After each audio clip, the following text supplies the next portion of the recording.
All right. There's my notification that we are live. Thank you. I got it too. I heard that. Okay. Well, before we get too far into it, I'm going to just read this intro here.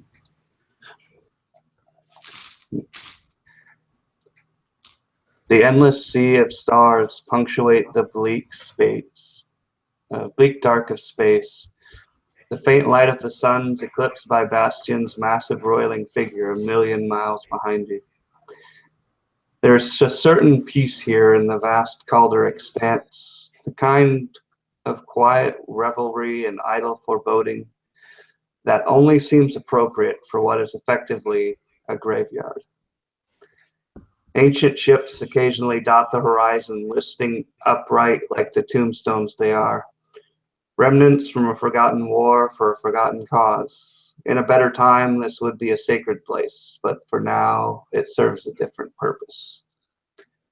Precious Astra lies within the broken hulls of these fallen behemoths, along with ancient tech that hasn't seen the light of day for untold centuries. It is terrible luck to disturb the dead, yet here you are. On behalf of your benefactor, the Yamato Corporation, to whom you owe a massive debt. How do you plan to pay back the 4.2 million glint with interest? One job at a time.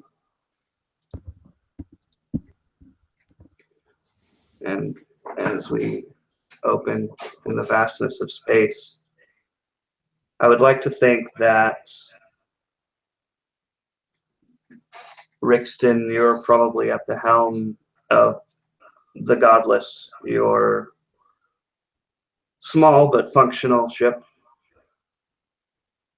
Its cargo holds empty and ready for new acquisitions in this newly discovered area of space, this kind of empty vastness that was originally thought to just be nothing but the complete and utter devoid of anything. You are at the helm, and Snikt, what exactly do you picture yourself doing at this moment? This is basically just an everyday, maybe it's the middle of the day, and it's just another day at the job.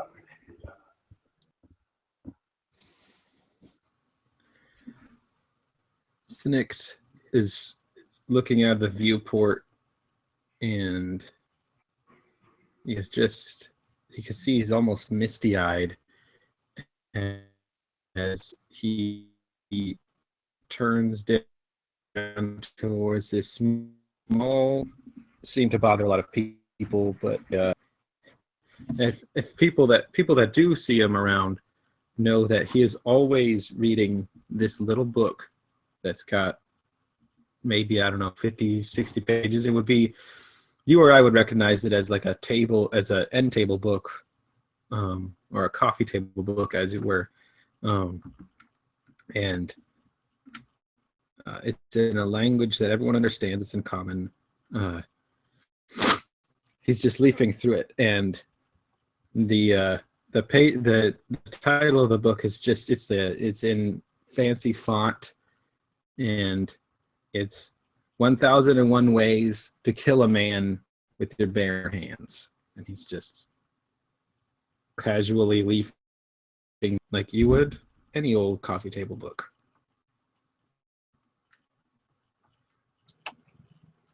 Excellent. And I imagine that you're kind of reading it by the glow of a handful of glow rods that are kind of dangling off of your bunk. And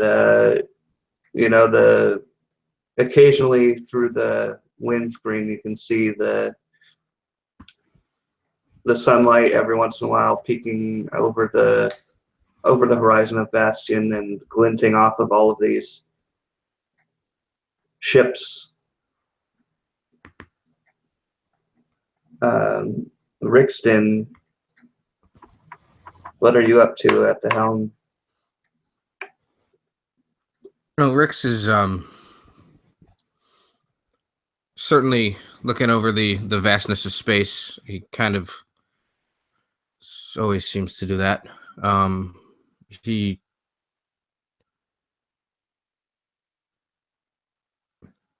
He's just a shell of himself. He has been ever since the incident happened. But the great thing is that since working for this job, it's gotten a bit better. About 5 years ago, there was the light of the world, and it was extinguished. And that would be in a little girl named Tyra.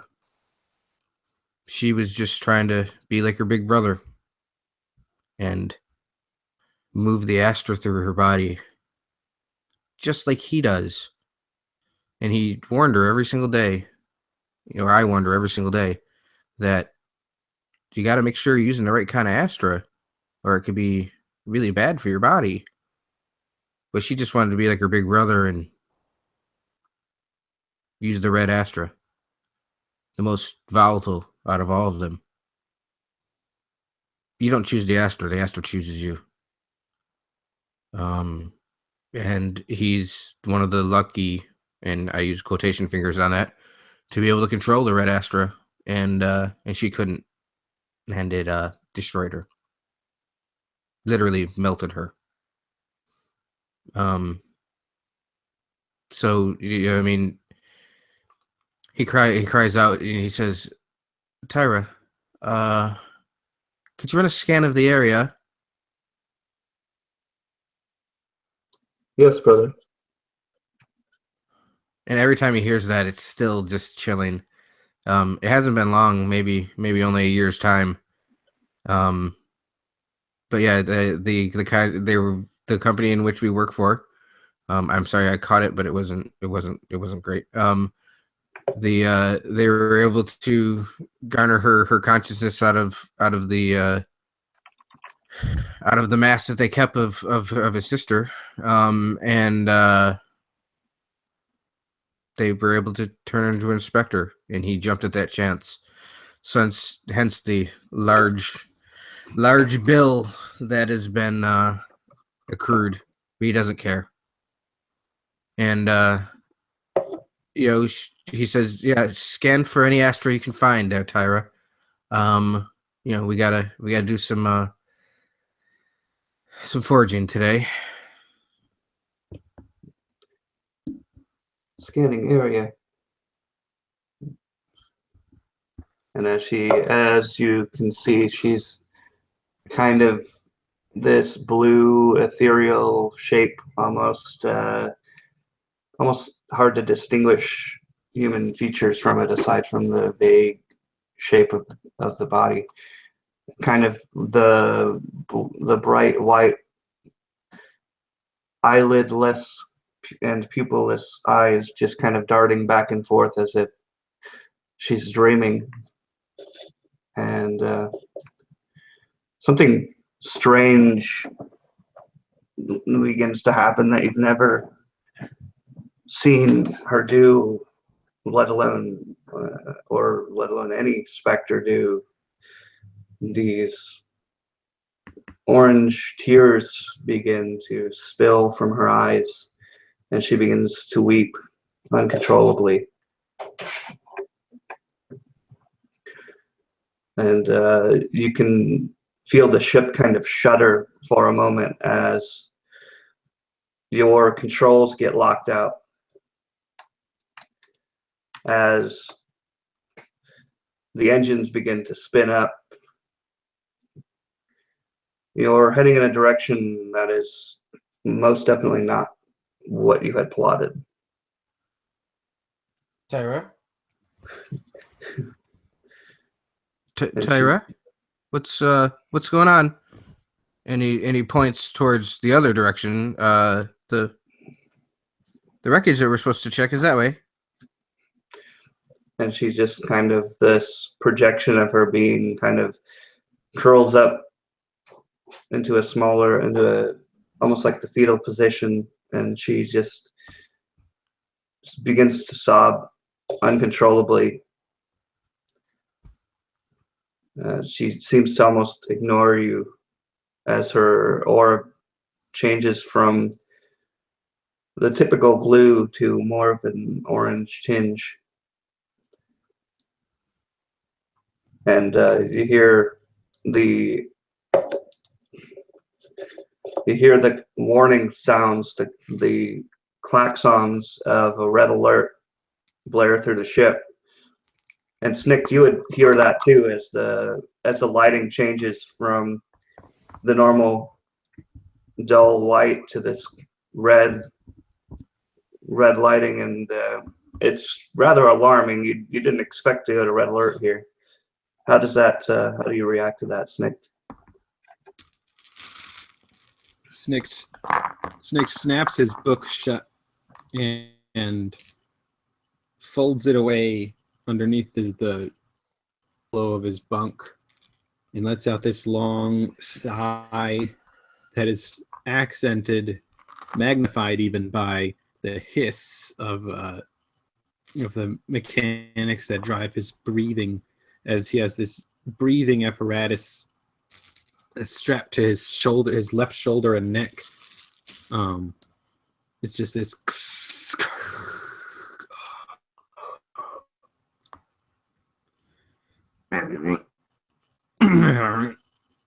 as he types something into the worn, like gummed up almost, but it looks like it should be gummed up, but it's used so frequently that the keys and then you hear this pleasant voice come from where his throat, from the mechanic that's around his throat. It looks like we're going to have to work early today. Yeah. What is Snick's job in the ship? We haven't established that. Snicked would be, I guess if we have, Snicked would be the gunner, I think. Okay, so the weapons guy. Okay. Yeah. Well, Snicked, that's really strange. You saw Tyra, right? You saw her turn orange. Yes, that's not normal. Normal. No. By no means. As your voice box glitches out. Yeah, I love it. Fantastic. It's well, please have the weapons on ready, because I don't know exactly where we're going. And as you notice, he's playing, not playing. He's using the console in front of him. And you can see it. He's not hiding anything. He's troubleshooting to try to find out why his ship is going the wrong direction, and why his sister is not responding to him at this point, right? She's not responding to him any longer? Yes, she's definitely seems to be in her own world. And as you try to type on the console, which I imagine is kind of a mixture between projected screens and almost like toggle and switch tech. Absolutely. Yeah. That all of the screens kind of flicker and they're replaced by this wall of text that just kind of scrolls over and over and over again. And I'm going to put it in the chat and then read it real quick. It goes, numbers in a row. Start off small and watch them grow. First prime, third prime, add them up. And as you're reading it, your sister is reading it out loud as well. First prime gets another turn, but then there's more for you to learn. I'll tell you which prime to pick. Don't fidget unless you can't puzzle out the third digit. Now add the number to that prime and you'll have the answer in no time. Two more steps just to be fair. Put your answer in a square. The answer that you seek should be 5 digits long. That is the key. The last step is here at last. Listen carefully if you want to pass. Don't forget to add in 10 to make the answer prime again. and it just repeats. She just repeats that over and over again.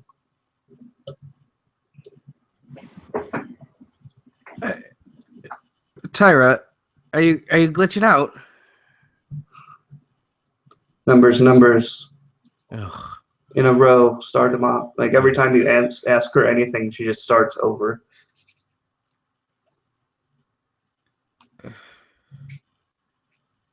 You can see the distraught in his face because he's not. Why is his sister responding this way? There's the the technology in which she was built from, from Yamato, is top of line. There's the fact that they were even able to extract from a basically bucket of goo was mystifying. But there's never been a hitch, not one.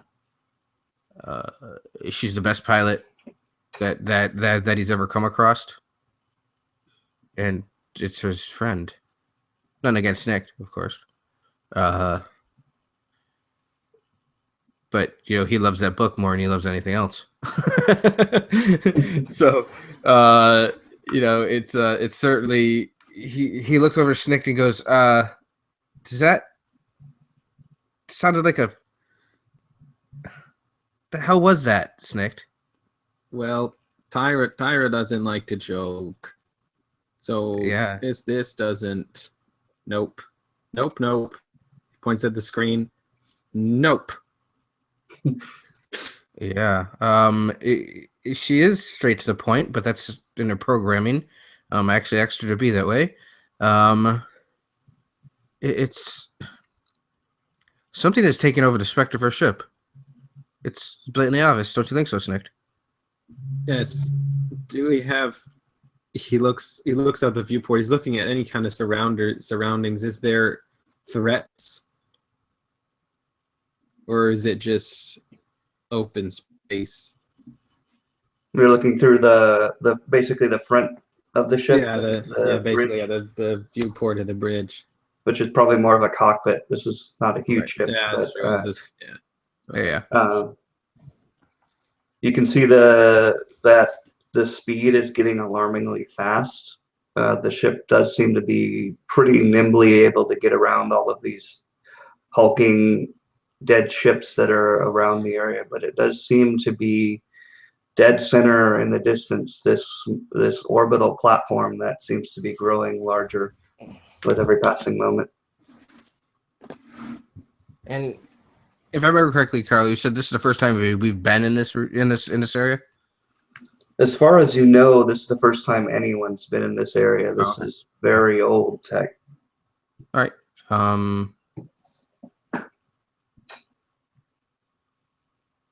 Is that getting closer, Snicked, or is that just my eyes bugging out? Everything is getting closer. Whoa! As we very closely get to the exhaust area of one of the ships, so close that we did the Top Gun thing. You know what I mean? It's what is that? And why is it the only thing that seems to have power? I don't know, but we better stop this before I hurl. Hurling does not go well with my aesthetic. And he's hitting the console as much as he can, tried to do it. And then he looks and he goes, I could shut it down, but then it's going to take 12 hours just to restart. I think we just need to play this out, Snicked. You hear the chirp of an automatic message being the hailing chirp, for lack of a better term. Yeah. Do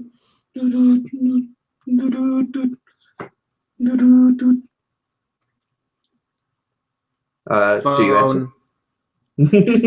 Yeah. Yes, and- absolutely. I imagine it's actually a hardwired phone, a la Battlestar Galactica. Oh, Yes. that's awesome. So Rix looks over to the third person in our ship. Is that a man or a woman, Carol?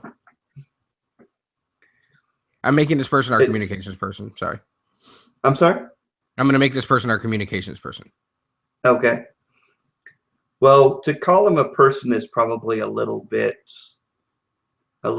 generous. It's more like a pile of scrap that somehow functions.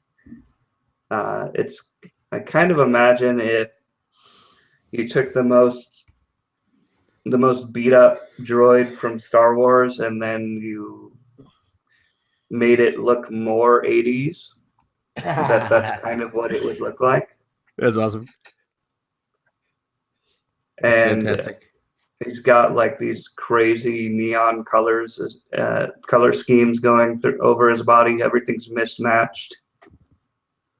The only thing that isn't robotic about him, oddly enough, is his voice. Yeah. What's his designation? He is called Apex 88. Apex 88. Okay, so don't forget that. I'm gonna put it there. So, hey, 88, can you is that a true hail? It appears to be an automatic message, sir. Well, As he holds the phone to his chest, almost like a modem. well, I will relay it to you now. It says, and I quote, "Please present the pass clearance code or be eliminated. You have 120 seconds to comply."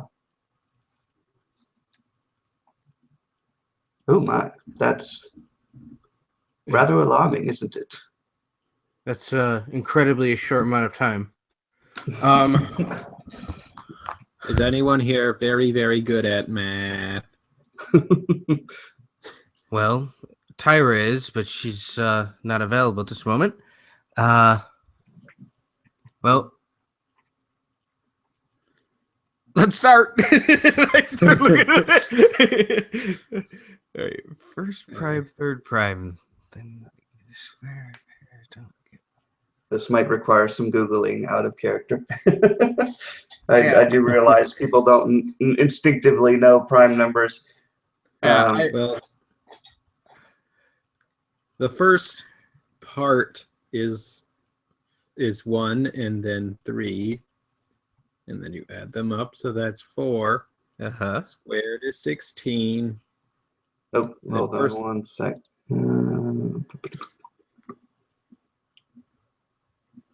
I meant for it to. Let me make sure I get this right.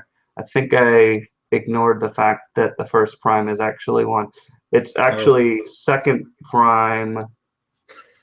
It's actually second prime, fifth prime, but everything else should be right. Or second prime, fourth prime. Oh, well, there goes all my work. Just kidding. Yeah. Sorry. The part that I used didn't include 1 as a prime for some reason. Oh, okay. Yeah. 88. How much time has passed? 10 seconds, sir. Okay, so it's 2 and 5. So that's 7. No, 2 and. You said the second and the fourth. Is that what you said? Sorry. Yes, it just to clarify because I did make it a little confusing. It is in fact 2 and 5.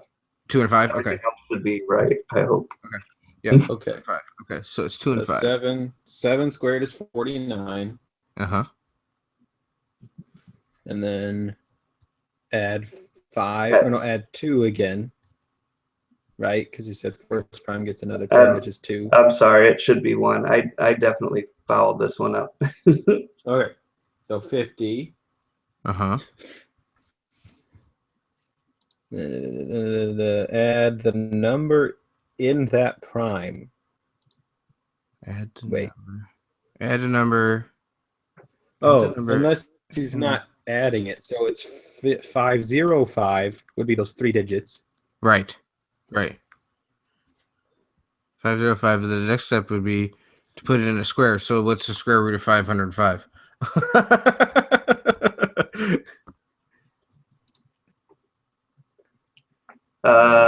Wait, how'd you get to 505?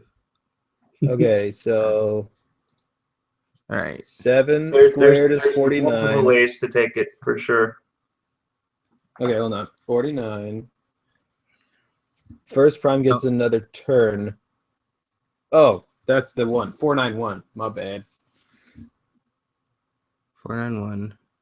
And then don't forget That's the 3 digits. Okay, 419. Okay. 491. Yeah, 491. Okay.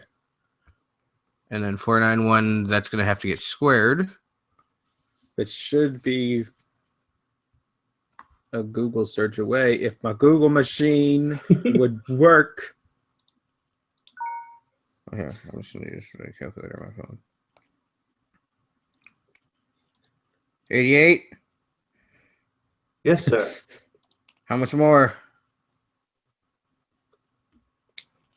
We are at approximately 70 seconds, sir.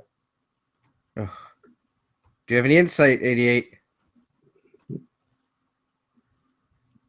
Sir, I believe the number that they were referring to before is perhaps referring to the prime, the place of the prime. For example, the 50th prime number, which, if my calculations are correct, is 227, sir.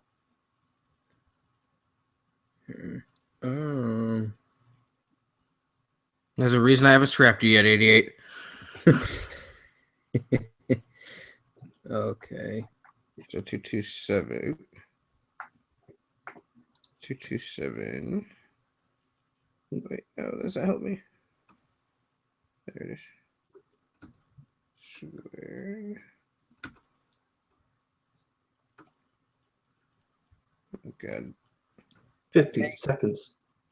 Thanks for making me do math today, buddy. Yeah. No, that is not that at all, because that's a 10-digit number. I'm so confused. Then we should have 5. Okay, so the last step is here. The last is Snicked all of a sudden shouts the answer at the viewport. 22. And then Apex just kind of looks at you and goes, "It's a 5-digit number, sir." But what if you add in, add in 10? My bad. Snicked starts stabbing things. Because this isn't the kind of answer that he's used to giving. yeah. Like 30 seconds, sir. Yeah, in the same way, Rix is also smashes the console once. You know what I mean? 1529 plus 51539. I don't even think that's prime. As you say that number out loud, you see the weapons of the platform begin to power down. Hey, Snicked, I have no idea how you did that. Snick scratches his head, and then the Apex lurches forward and goes 51539. Oh.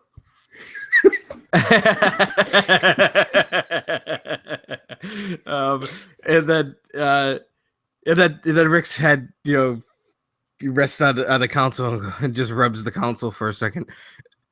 Tyra, when you come back, you got to teach me a lot of math.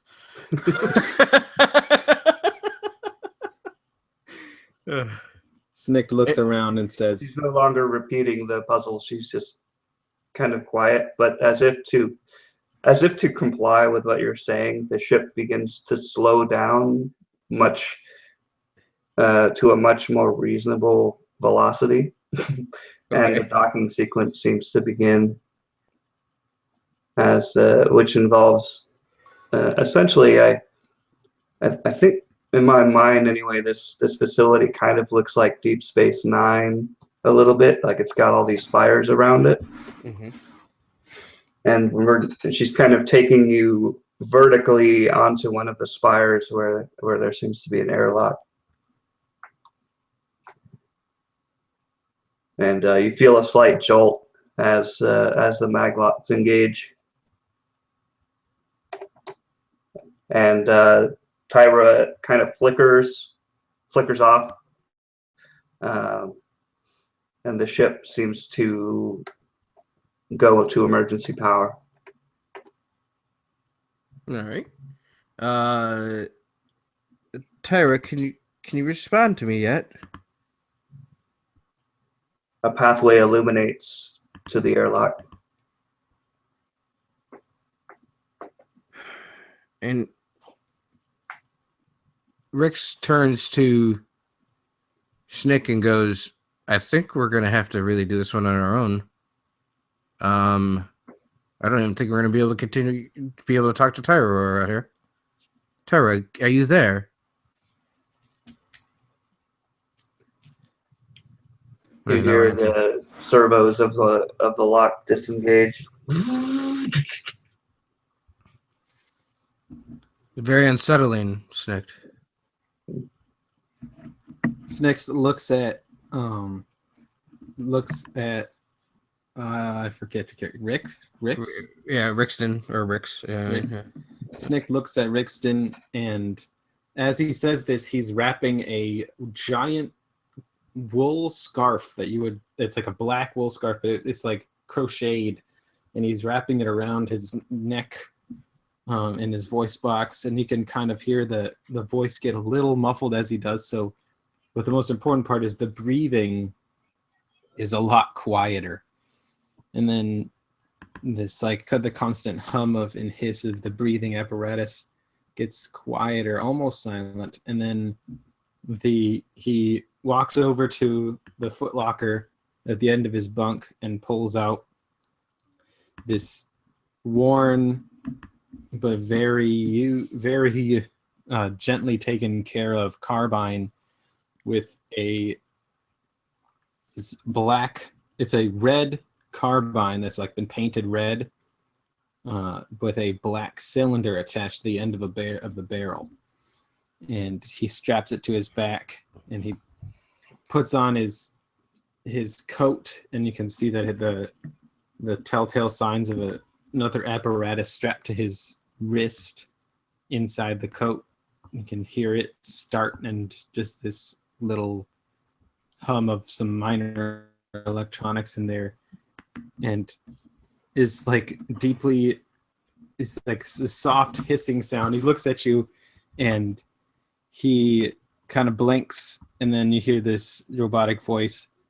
Unsettling is our thing. As he walks towards the airlock. So it does seem to be, Apex says as he unbolts himself from the co-pilot chair. He doesn't grab a gun per se, but he does kind of have this large, almost like a handmade looking sword that's clearly been beaten out of a piece of girder steel. And he just kind of hefts it over his shoulder and just says, well, at least it's not another boring day. I can almost guarantee that, 88. Thank you so much. And Rick gets up. Laying over the back of his chair is his coat that you've seen him wear, and for some reason it seems to never get dirty. You know what I mean? Because it's just mystifyingly white. And he's, throws it on. You see a very nice handgun on his waist. And he picks up his staff. He mostly uses it for a walking stick and to prod things in front of him. But the thing you notice that he does is he kind of stands there for a moment, and from his hand you see that wispy red. Are you ready to go, boys? Apex just kind of nods, and as he's opening the airlock, he goes, "Oh, yes, there is a breathable atmosphere. I knew that." Thanks for sharing. You would have warned us if not, right? I just kind of assumed. Yeah, so take point like usual, 88. I live to serve, sir. And we make our way out. You hear a clunk, clunk, clunk as you enter into this facility. Mm-hmm. It's... Oh, yeah, it's Nick. Take the 6, of course. So, and I'll be running my scan. I kind of feel as if Astra users can kind of sense Astra. You know what I mean? oh yeah. So, it's certainly something that he's just always kind of looks a little weird when he's out here. I don't know if this was communicated. Dave, that we don't usually get goods. We farm Astra. That's what we do. It's because it's such a as Dave and as Carl and I were talking the other day, we kind of feel like it's kind of like the oil of this point. Like everything can be made from oil for the most part. Besides, well, yeah, whatever. It's like that natural resource. It's like oil before they synthesized it. Exactly. Mm. Exactly. So, it's certainly something that, he's always on the lookout for that. But what do we see when we get out of the ship, Carl? As soon as you enter the platform, the facility, it's pitch black and the air is extremely, extremely stale. It's definitely tastes, or it almost, yeah, you can almost taste how old this air is. I know what you mean. And your sense of Astra, just innately, without using your spheroid, which I imagine is the thing that can help you detect it. Mm-hmm. Your sense of Astra is that there's Astra here, but there's something about it that's off. There's something you can sense: red Astra and blue Astra and green and yellow, but this is something different. Fellas, there's clearly Astra here, and like you said, my staff can sense it as well, and it turns the color of which it's sensing. Is there any indication of that on the staff at this point? Or is it the same fucking color my sister turned? And is it a little bit orange? It is indeed glowing orange. What the hell is this, Snick? And he's shaking the staff in his face. This is a color that doesn't show up.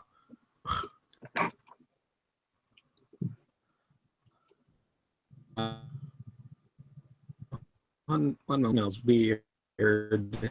He adjusts his breathing apparatus, and then gets frustrated and has to reboot it. So you hear him like say some curse words, and then he just pulls a plug out from it, and you just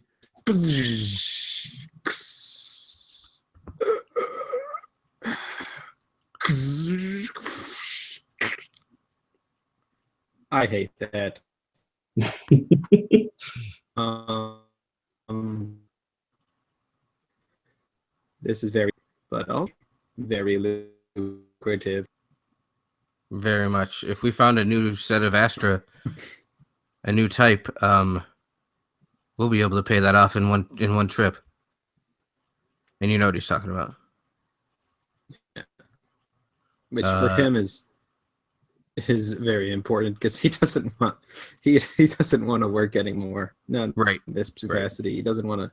And you also know what Yamato told you. Once you pay that off, you get your lungs back, buddy. In fact, Snick, I think you're beholden to the same contract. Yeah. Because whatever apparatus is allowing you to speak is most definitely a Yamato brand apparatus. Yeah. And you don't know nearly as much as Rick's, but this is still a pretty hefty debt that needs to be paid. Well, Snick looks at Rick's and says, I was actually thinking of getting a brand. He pauses, and then you can hear this like robotic chuckle, like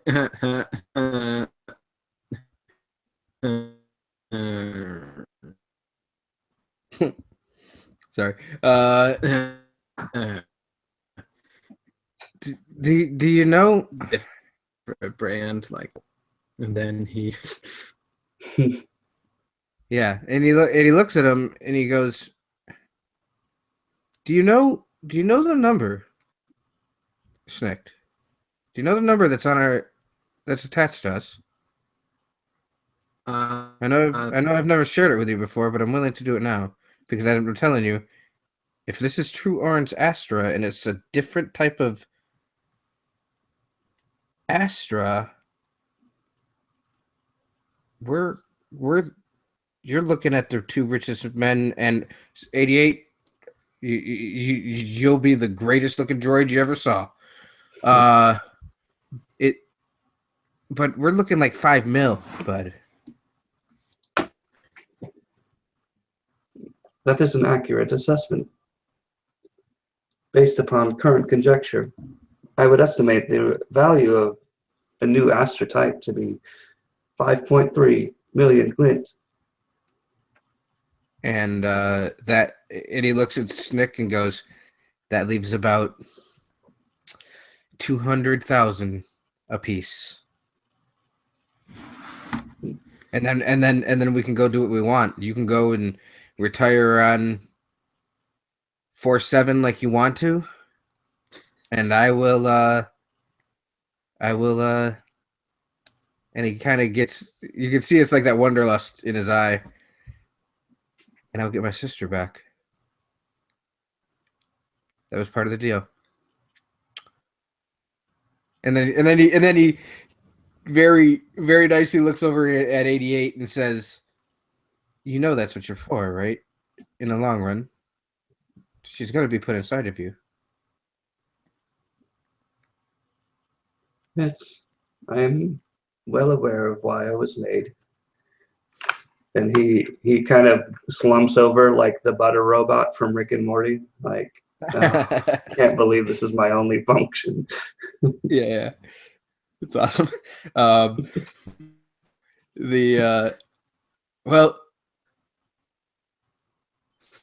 it's he can kind of map out in his head like the trail of the Astra. Is he able to do this with the Orange? Yeah, I would imagine with the help of the staff that you can kind of it kind of helps to illuminate the Astra in an immediate radius, so you can kind of see the trail. It's kind of thin and wispy here, but it's definitely present. I'd like to roll for Astra if you don't mind. Okay, no problem.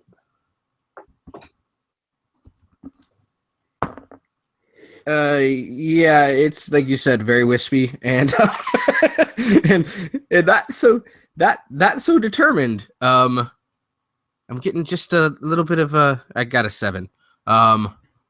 It's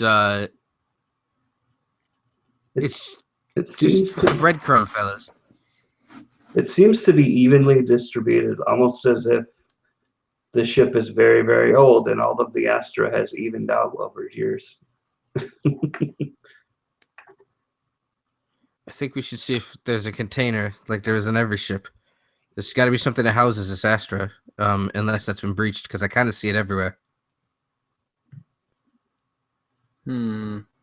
Snicked looks around, and Astra has always been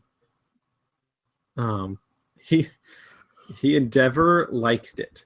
Like he's had this is like when he was younger, before all this happened, Snicked actually didn't like Astra. He didn't think it was like he didn't like everyone else seemed so taken with it, and he was always like, I just like wood and fire, and his father was a carpenter, so he didn't really deal with Astra that much. But then as life goes on, more and more a part of his life, and now obviously is to rely on it. Mm-hmm. Because it powers your breathing apparatus. Yeah, so he rubs his head and he just says, incredible, you should stop talking. You don't know what's here. As he says this, he presses a few keys on his wrist, and the breathing is even shallower and is ambient. And you hear in the distance, you hear, even here. Like it's kind of echoing, even as quietly as you said that. I'm sorry. Was that even here? Is that what you said? Yeah, his words are echoing. We're echoing just slightly. Okay. It's so dead silent and so perfectly metallic inside of this room that it echoed down the hallways. And have you guys activated any light sources, or are you kind of standing in the darkness? Well, the glint of the glint is a money thing. The glow of his staff is a bit, you know what I mean? So, you know what I mean? Like maybe there's just a little bit of an orange glow around us, but it's not enough to make up the light source. It's pitch black in this joint. There's no power to it at all. Yeah, there does not seem to be any power into this hallway, which is kind of odd because the exterior was lit. Yeah, he reaches into a cargo pocket he has, pulls out a glow rod, and pops it. And the room fills with what color? I would say it's yellowish, like kind of a glow stick now, an original glow stick, the way they used to look for them in every color under the spectrum. Yes, absolutely, and you can see that this is a pretty oddly pristine looking facility for how old it is. There's you would expect there to be dust and all kinds of things in here, but as you're aware, dust comes from human skin and from living creatures. There doesn't seem to be a whole lot of it in here. You do, however, in the distance see what looks to be a foot sticking out around a corner. Does it look human? Like, does it have a boot on and such? Yeah, it's a boot, basically. Okay. What in the hell is that? A boot. Well, ask stupid questions, get stupid answers. Yeah, and he very slowly turns towards Snick and goes, "I fucking hate you sometimes." And it wasn't malice. It wasn't anything like that. It's just two buddies that grumpy old men style. You know what I mean? Like, no malice to it at all. And he goes, "Well, Mr. Boot, you want to go check it out, weapons master?" Snick kind of chuckles at it, and as he walks over towards the boot, you can hear him hiss this sound coming from his throat. It says, and he unplugs it again. He just leaves it unplugged for a moment, and we can hear this as he walks over to the boot and then idly kicks it with his foot. Does anything happen alarming? As you get closer to the boot and as you kick it, you realize it's attached to the bottom half of a human. Looks back at Rix, and he says nothing. He looks like he's trying to talk.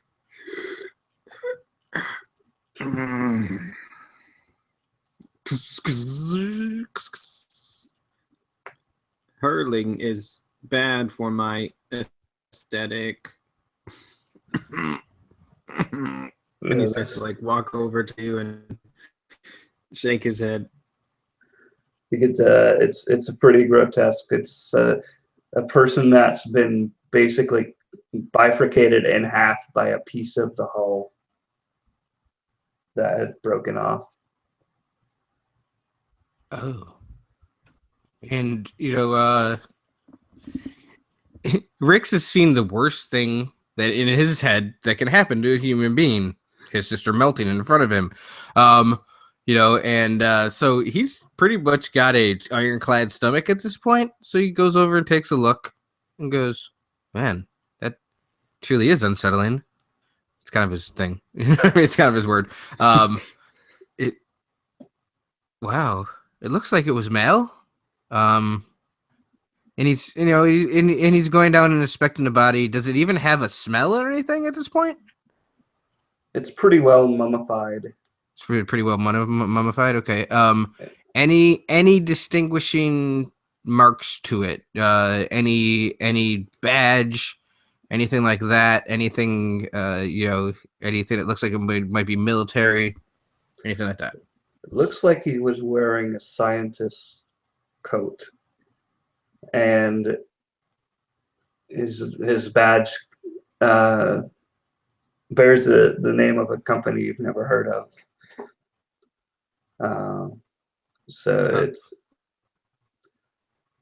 It's called New Moon, and it's got like a picture of a dark circle within a white circle.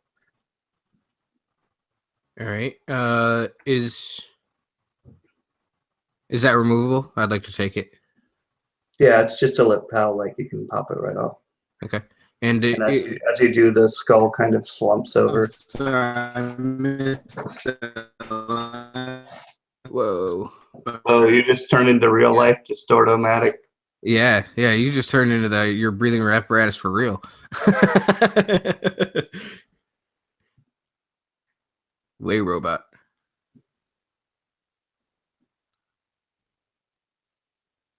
Huh? I think we lost him. I think you crashed out. But this is great already, Carl. 100%, buddy. What's that? I said this is great already. Fantastic. I love it. I feel like we're in dead space right now. So much. I'm just looking around like, where's the jump scare coming from?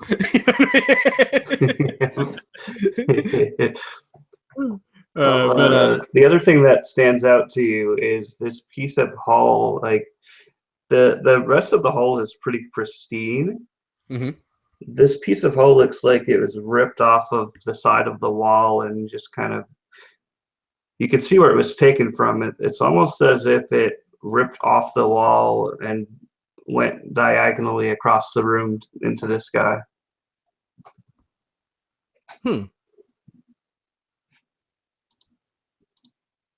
Okay. But the hull's sealed, right? Yeah, it's like a piece of the interior wall. Okay. So there's no breach, obviously, and we're able to be out here. We're not into the, we're not getting the exposure from space. All right. He definitely would look around.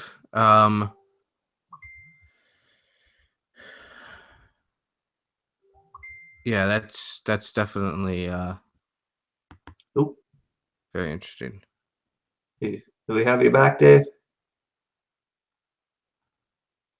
I think you just dropped out and dropped back in. Yeah, I think so too. But I'm sorry, what did you? Yes. Oh, no, go yeah. I can hear you. I can hear you, buddy. A cat sat on my Wi-Fi box. Oh, that's always very helpful.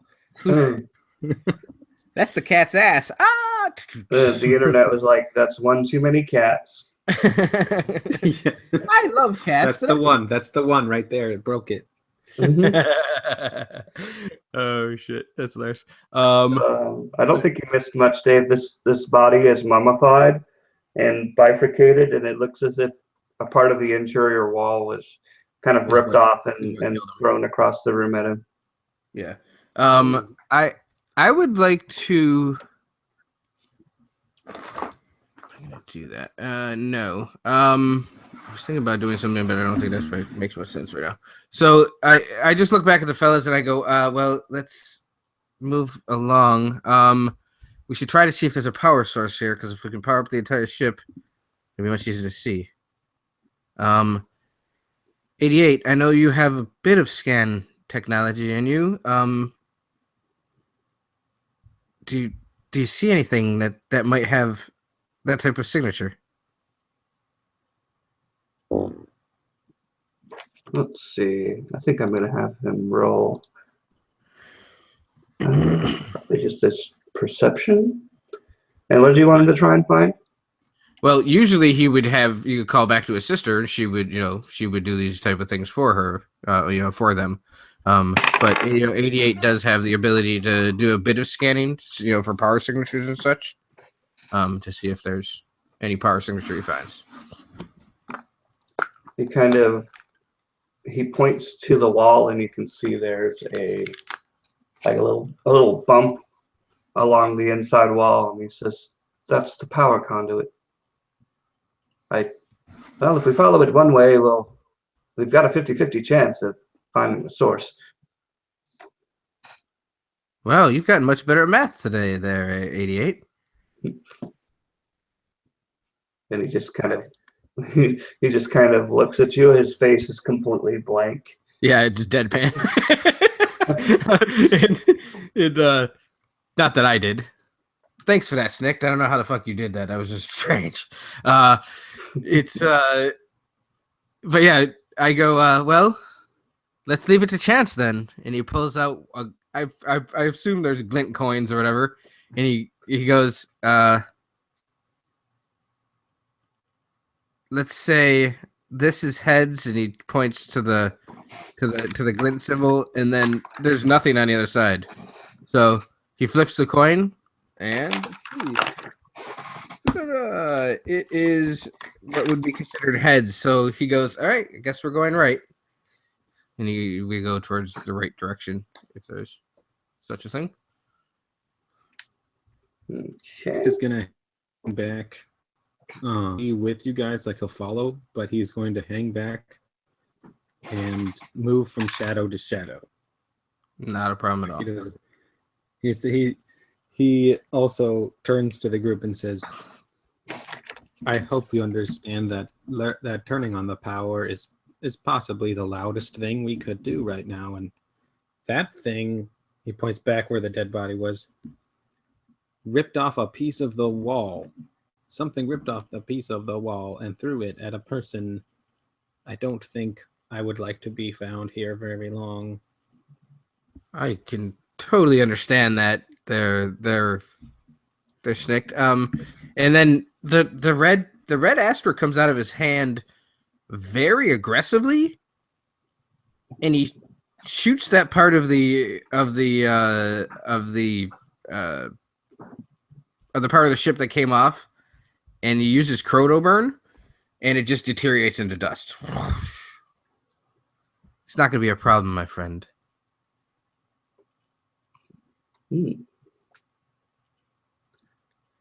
Snick kind of rolls his eyes as he jumps behind another, like, various trash barrels, and if they are bodies, then he just looks at them and kind of like hear like a chortling, chuffling sound from his neck as he resists throwing up, and then continues down the line.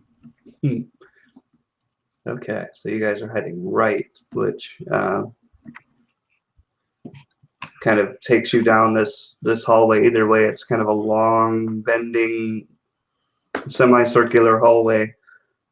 But this particular way, it leads eventually into what you can only assume was once a mess hall.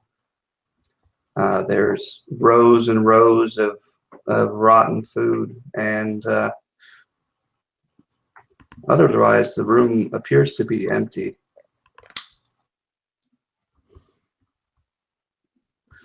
It definitely looks like whoever was here last was eating and left in a hurry.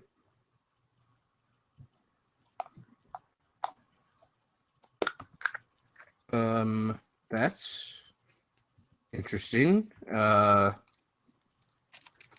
Like, left in a hurry as in immediately, like if there's still fresh food, or as in like a long time ago they left in a hurry? There's half-eaten food, but it's very, very, very old. Like it's just basically it's not even mold anymore. Yeah. It's just like dead mold. yeah, it looks like a rock almost. He'd go over and slide it to plate a little bit, the vessel that it's being held in a little bit, and it's like a rock, isn't it? Yeah. And you feel a liquid touch the back of your neck.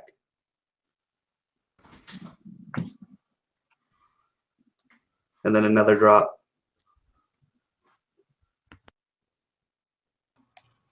Snicked looks.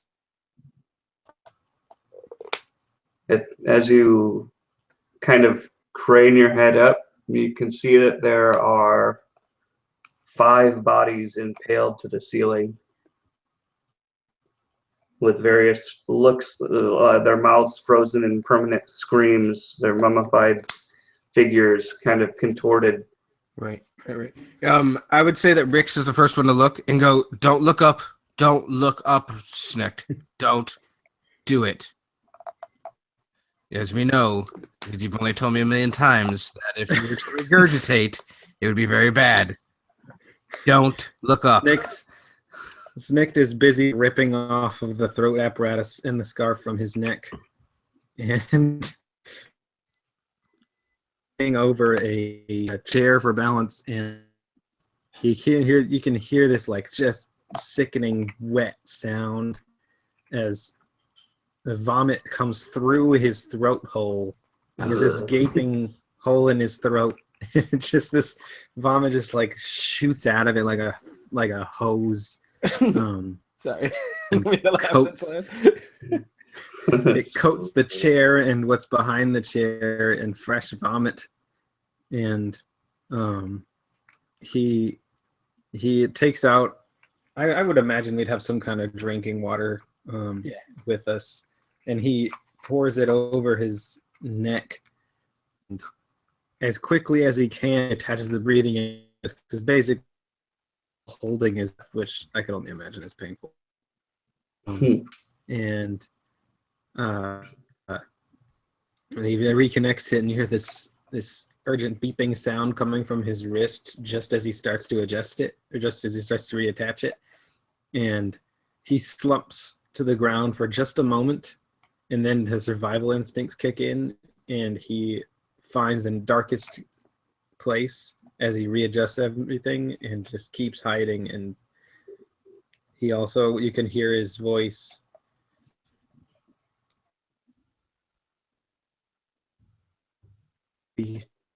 Something might be hunting us now. I think something certainly hunted them. And he's being very compassionate. He's certainly, this is something we've had to deal with before. And have you ever been? Why does that happen so often, Nick? I've never seen anybody with as weak of a constitution as you. And that's not to be rude.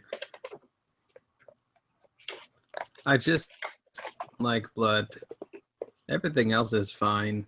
Just people dead. Seen too much.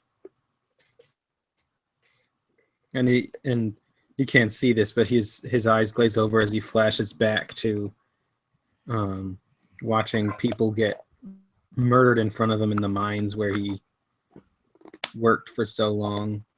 And his you can see his hand twitch over the gun, and then he moves on. He is now moving towards the entrance on his own, so he'll take point if no one else does, but he's trying to hide as much as he can. Well, Rix would definitely help him up. You know what I mean? Give him an arm to get him back to his feet, and goes, yeah, you can take that, buddy. We can push 80 out front if you're having a bit of an issue right now. Now, actually, I got an idea. Why don't you go guard the exit? The door we came in.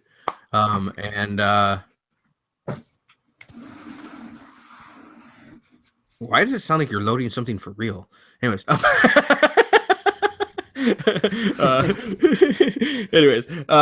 it's and he goes and he looks, and then after he looks over at 88 and he goes, "What? Let's check this room. How big is this mess hall?" It's pretty large. You would think that it would probably fit 30 people easily. There's maybe 6 tables, 6 kind of squarish tables with metal chairs, and it's how many doors? It's basically 4 doors, Okay. 1 for each wall, and it would appear that the conduit kind of ends in this room, so it seems to be the power goes in this direction and not from this direction. Okay. Are any of the doors open? Yes, all of the doors are open, and one of the doors looks like it was blasted open. All right. Let me make sure these are the correct word. What do they call those? The glow rods are rather, durable. So he takes that glow rod that he has in his hand right now, and just kind of tosses it towards that door that looks like it was exploded, and takes another one out and turns it on for himself. So we can light and illuminate that area over there. Gotcha. It kind of clatters into the opening. You don't see any evidence of explosives or any burning or singeing or anything like that. It just looks like something. The doors are kind of the traditional sliding doors that blast doors, right? And it looks like they're just kind of bubbled open. And they were pushed towards us? Yes. Okay. And it's also at that moment on the other side of the room, you hear a clattering like a bump. That's probably too loud. Yeah. As one of the chairs falls over.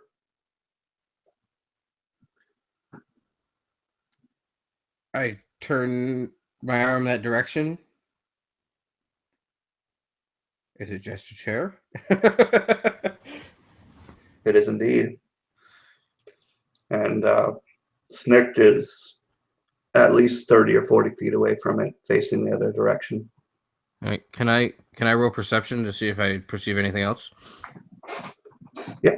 You say, did I hear the chair? Or do I roll? Yeah, absolutely. You wouldn't.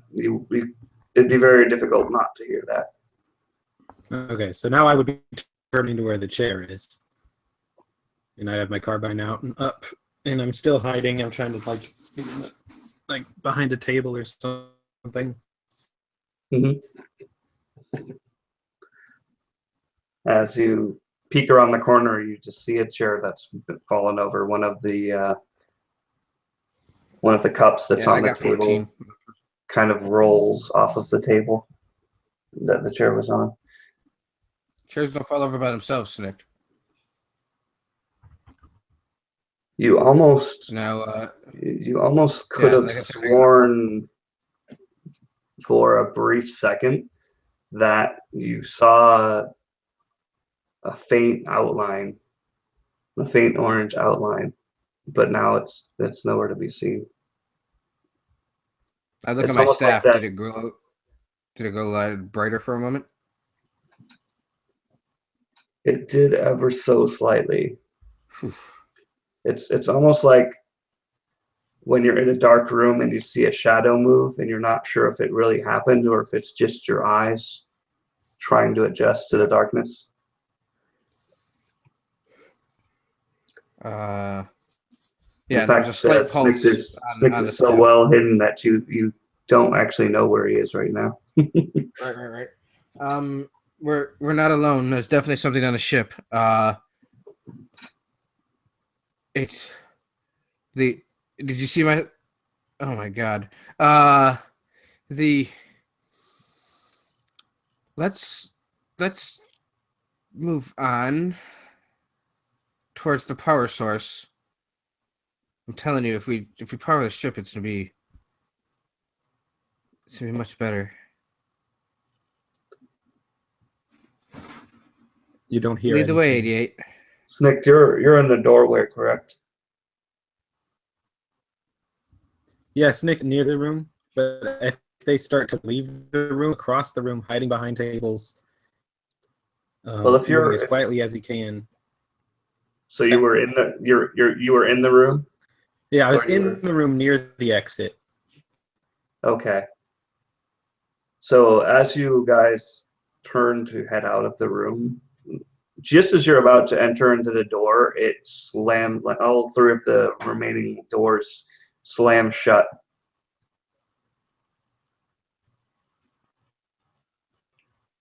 Just a Hello? Is there anybody there? You hear something hiss in the distance.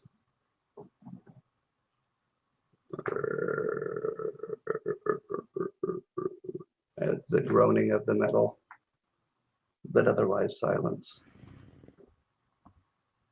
What the hell is that noise? Does it seem to come from a direction?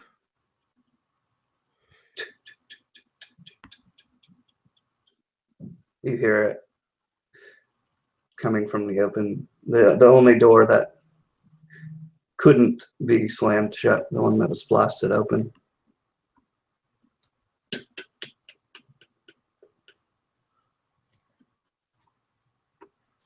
All right, so I didn't know it was wise, but I did throw a glow rod that way. Is there any image over there?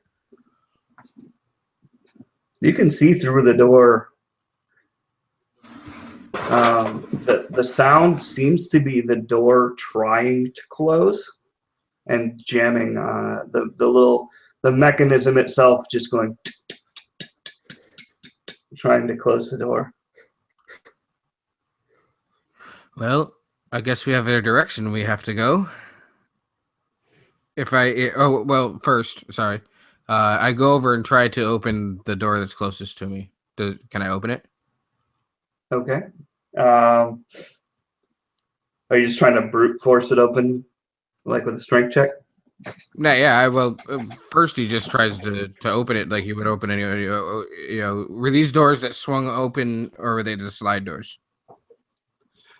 They're kind of, I imagine they're kind of like the Star Trek doors that open, like almost like automatic doors into stores, but they also have that override in the middle in case the automatic thing doesn't work. If you try to move the little hatch, it sticks pretty sturdy.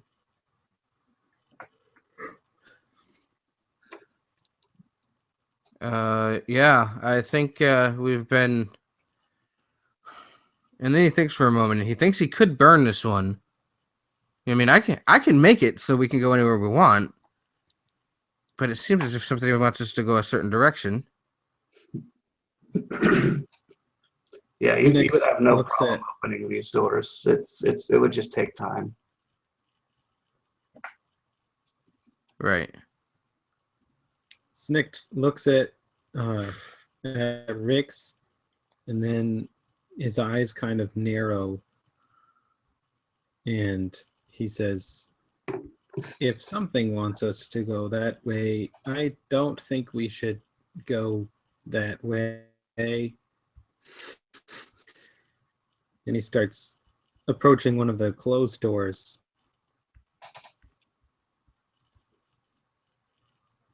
Okay. He's examining it to see what shut it, like. Examining to see what now? Like shut by the actual ship or whatever we're on, the space station that shut the doors, and not like it wasn't shut by some force. Something pressed a button and then all these shut. Right? Or does it look like someone grabbed it with like the force? It definitely seemed like the doors they closed in the same way that doors close when you push the button versus something slamming them shut. It wasn't a harsh movement. It was just a fairly typical one. Okay. Which is strange because we don't have power. Yes. So Snick is now extremely wary, and you can see him tighten the cylinder at the end of the barrel on his carbine. He brings it back up to his chest, and he finds some cover, and he says, "Let's go out a different door. I don't like that one."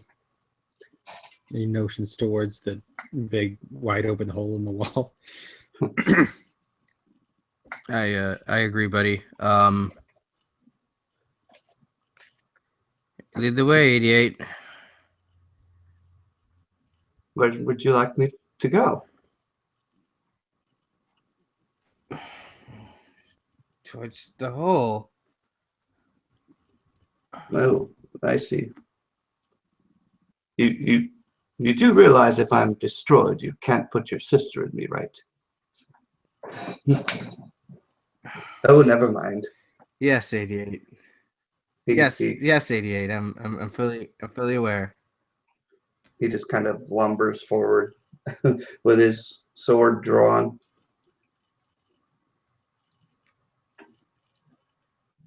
You guys are following right behind him?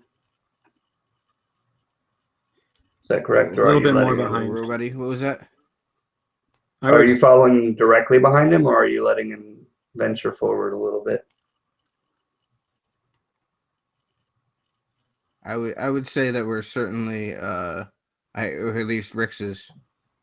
taking it slow and fairly stealthy. Okay. Yes, Snick would be the last to leave the room, and he would do so with almost a paranoia. Like he feels like something's definitely in the room, and he doesn't want it to see him, but he's also 100% certain that it did. So he is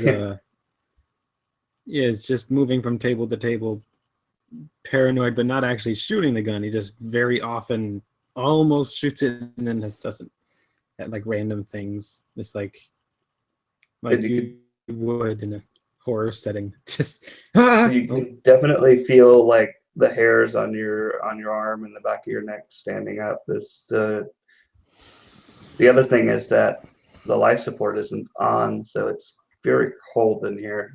Not deadly cold, but you can see your breath now. It seems to be getting colder, and as you step into the hallway, as you step into the hallway, the last person to do so, you almost feel an arm brushing against yours. You did this to me. Snick gasps, but it's a sickening sound because he can't gasp in the conventional way. Basically, his lungs lurch, or with the muscles where his diaphragm lurches, but his lungs aren't there. So you hear this like sharp intake of wind through the holes around where the apparatus fits on his neck. This gross wet sound as it slurps around it. And he looks around for this voice. Do you see anything? Give me a perception. 14. You see a faint orange outline that it's in the corner of your eye that as soon as you look at it, it's gone. Did my staff glow up a little bit again? Your staff is flickering like a dying light bulb. Oh. It's kind Never of done that sporadically. Yeah, it's kind of sporadically cutting in and out between being irregularly bright and almost off completely.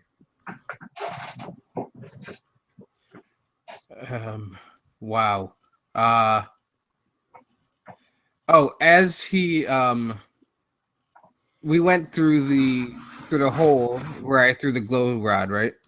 Mm-hmm. Okay. I picked up that glow rod as I walked past. And then again, same type of technique. He picks up that glow rod and kind of rolls it down the hall. All right, what do we open up into when we go into the next part of the ship? Is it just a hallway? The next part of the ship seems to be a living quarters. So there's rows of, like a triple decker rows of bunk beds. And again, there doesn't seem to be any signs of anything being there. The room itself seems to be empty. But you do hear the occasional drip of water. Yeah. Hey Dave, is he going robot real bad for you again? No, I'm hearing everything Okay, fine. cool. I just want to make sure because it does it to me sometimes. My internet's not the greatest where I am right now. So it's not a big deal. All right. It's certainly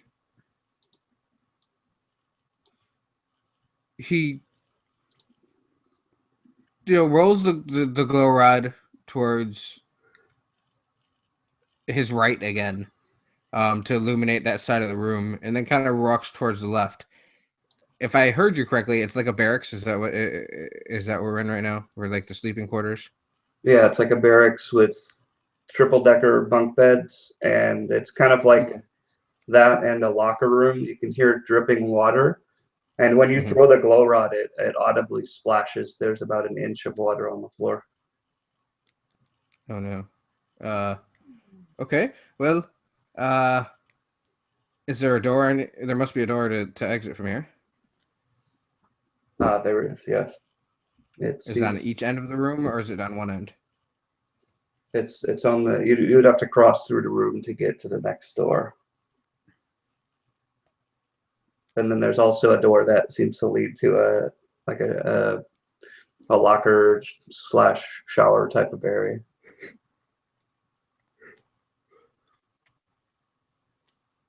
What do you think, Schnecht? Snikt is looking around and he just doesn't feel, he hasn't felt comfortable from the second we stepped in.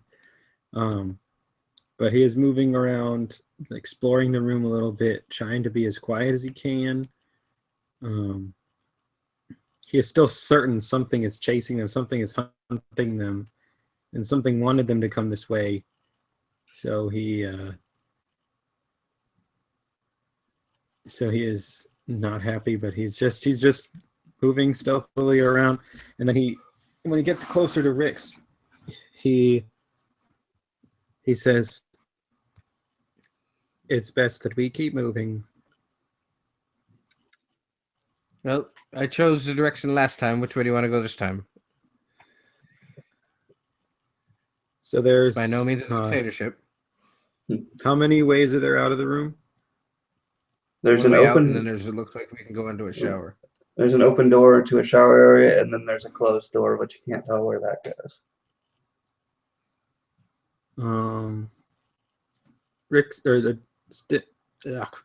Snikt is going to move over to the closed door and just see what happens when he tries to lift it open, or push it open, whichever way it would go. If you're trying to move the hatch, it opens freely, and the door kind of makes. As soon as you start to open the door, you realize that for every inch that you move this thing, you are going to make an ungodly noise. Like it's screeching metal on metal sound. He immediately stops opening it. If it starts making a lot of noise, it's like, nope. You can see through the slit of the door that seems to be the bridge. Oh, we got to go in there. What do you see there, Snikt? It appears to be the bridge. He says as he's just like, of course it is. And, yeah. The one room Rick doesn't want to go in the most. Well, he walks towards the shower because that's the direction that I threw the glow rod towards to retrieve the glow rod. As he walks that way, he also feels compelled to look in the shower. Okay. It's not a flashlight, so but do that, stick his arm in there just a little bit, kind of look around, but not enter the shower itself. You can definitely tell that the water dripping sound is coming from there. One of the shower heads is dripping water, and there's at least kind of a slant to the room from the edge, and it looks like maybe a pool worth of water in there. It's very very waterlogged. Yeah, not interested there. Yeah, not interested there at all. He turns back around and walks over to where Snikt is and goes, That was an awful noise, but we gotta go in there, buddy. Has the water, because we opened the door, has the water started to dissipate slightly, like into the bridge? Yeah, a little bit. It's not as much water in the barracks as it is in the shower area. Okay. It's and he reaches down to pull the door open, but he pulls it up just enough. Yeah, he pulls it up just enough to make it. This is a terrible idea, but to make it so that our bodies could fit under the door. And then when he tries to stick his body under there, he realizes how terrible of an idea that was, and just he looks and goes, "I have this," and he kind of draws in the air with his finger what looks like an outline in red. And I'm going to officially use Chrono Burn this time, because I just kind of flavored it that first time. And I am going to... I can use my Astro to rapidly age an item, causing it to deteriorate and become worn. So I that happens. It immediately gains the worn condition. If it's already worn, it becomes malfunction. If it's already malfunction, it becomes broken. So however you want to handle, I don't know the current state for state. You know what I mean? So he does that, and does the door become less resistant to us, that we can push it up better? Yeah, the door where the water is on the bottom of the door, you can see when you're kind of infusing this Astra into it, that there's rust crawling up the door, almost like water getting absorbed by a sponge. And as it does so, the door becomes more and more brittle, and opening it seems to be easier and easier, until finally it just kind of, instead of screeching loudly when you open it, it just kind of grinds a little bit, just kind of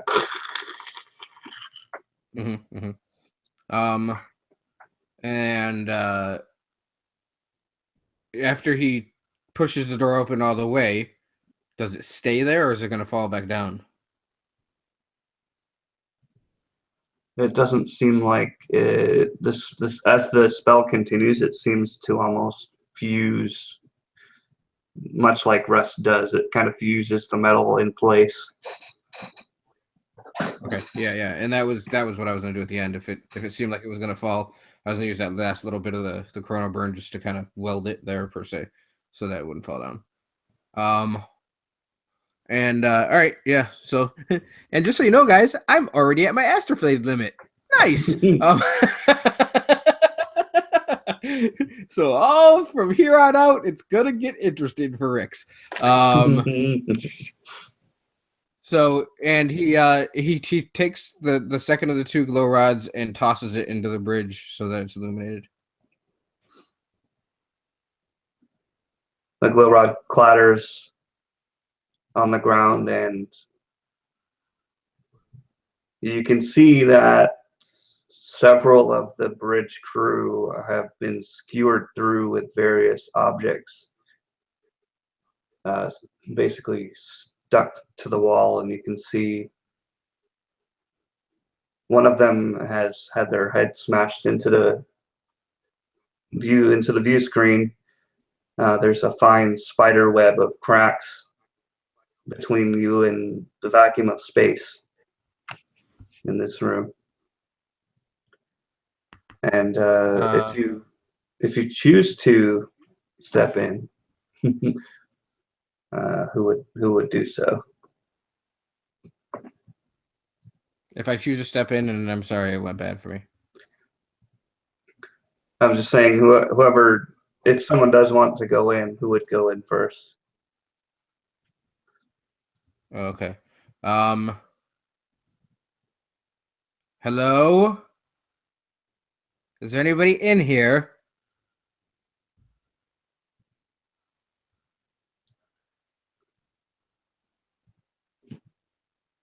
Not this much death happens by its own.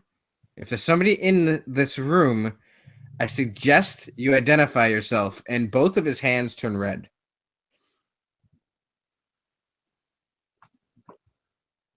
The room is silent.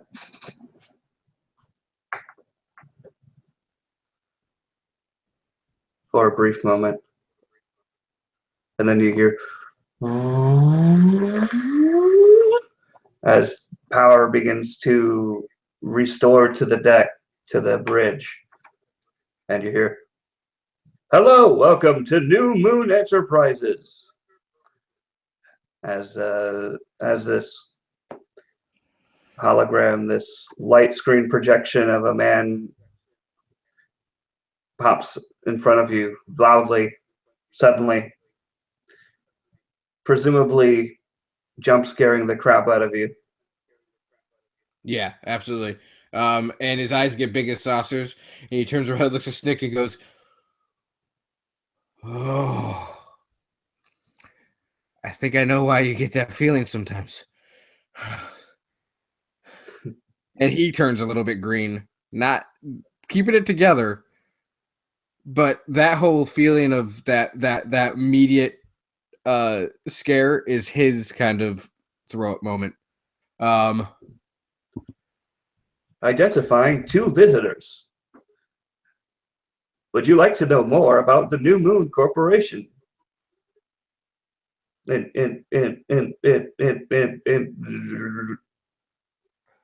it kind of fizzles out and then starts over again. Hello and welcome to New Moon Corporation. Wow. You love to do that there, Carl. I'm sorry, what? No, I said you love to do that repeating message thing. It's so awesome. It's all right. So he turns back to Snick and goes, now, did you say earlier that it seems like that there was some open space exposure in this room? There is a crack on the display panel, basically where the glass is between you and space, but it hasn't seeped in, but it's definitely at least moderately been compromised. Looks like someone's head was thrown into it, basically. Okay. Yeah, I gotcha. Hello there, New Moon. Hello. Are you the Specter of this ship? It just kind of looks at you and goes, Specter, I am unfamiliar with that term. And it just kind Are of you smiles. the entity that runs the ship? I am a holocron. And that's a term that you've never heard before. Yeah. What is a holocron? I am a projection of photonic light. And it smiles as if you would understand what it's saying. A projection of what? Photonic light. Photonic. And we get a max, whatchamacallit, little moment Max there. headroom, yep. Yeah. It's, okay. Do I have any idea what that is? Is that a term I've never heard of either? The photo.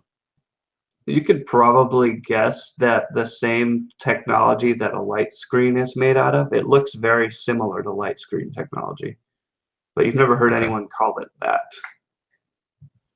Yeah, well, it looks like light screen technology. Does that compute? Why, yes, it does. No, Dave, I don't think anybody can hear you. Not if you're talking, buddy. I'll tell you what. I think that. Not for, I mean, I don't know. We've got I'm getting a lot of real ghosts messing with our game right now. Yeah, you know. It's kind of weird how that happens in tense situations sometimes. Yes. But he will certainly, yeah, you know, he will certainly. He takes a step into the room. And the room is now brightly lit. You know, all of the probably an unnecessary amount of power in this room right now. All of the lights are on. There's some music playing. It doesn't help to punctuate the grotesque mummified remains very much. Yeah. Hey, Snick, stay out there, buddy. It's okay. I got this. I think we heard you, Dave. Yeah, really? Okay. Yeah. Well, Excellent. Snicks did enter the room with him. Okay. okay. I mean, if he's feeling comfortable, you know, by all means. But he's fine. He's kind of accepted the fact that he's going to see a lot more dead bodies. But he's also looking for a way to turn off the holocron. Like he's looking for any obvious buttons. He's not saying a word, but he is trying to find, just in case he needs to pull the plug on this guy real quick. Yeah. You can see that it's projecting from like a dangling set of wires and like a little bulbous projector from the ceiling that's beaming this stuff down to the ground. But you can definitely see that. Do you have a name? Projecting. Or is your name New Moon? He just kind of looks and he goes, I suppose you could call me Adam. That's Atom. It is a pun. Ha, ha, ha, ha, ha. And as it laughs, it's like the facial animation isn't quite right, like Mass Effect Andromeda. Right. Absolutely. And I giggle really uncomfortably, just to appease it, maybe. You know what I mean? And go, well, Adam, where are we? This is the New Moon facility. We came with the ships to the New World to discover new things about the human mind. Human mind.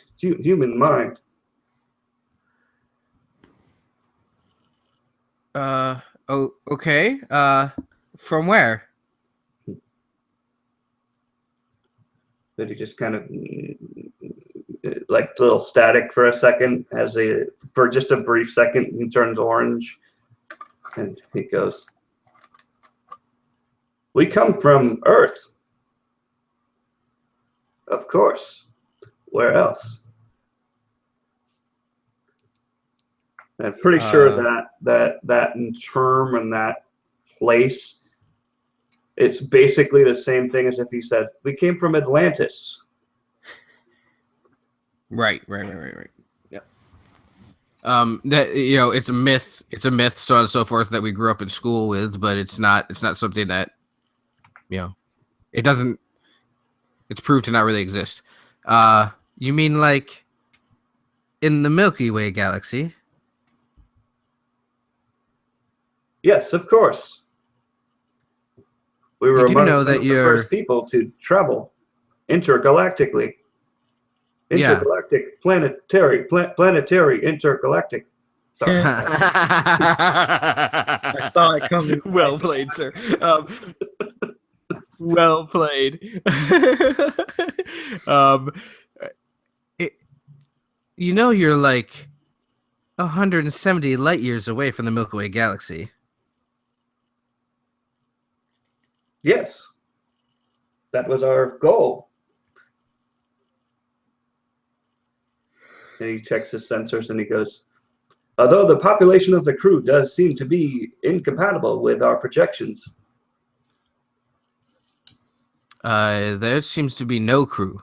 The only people on this ship are me, Snicked, 88, and now your projection, and something that is presenting a energy source I've never seen before. I like you. And he just kind of goes back to a neutral pose. Thank you. Hello, welcome to New Moon Corporation. My name is Adam. How can I help you?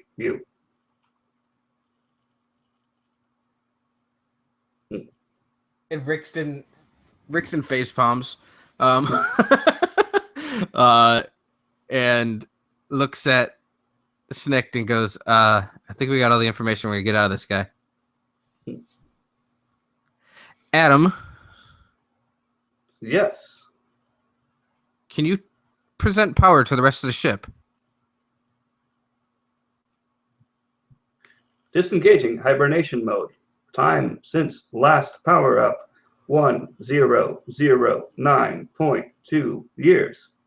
You can hear the thing start to power up, and some groaning and some grinding as power starts to.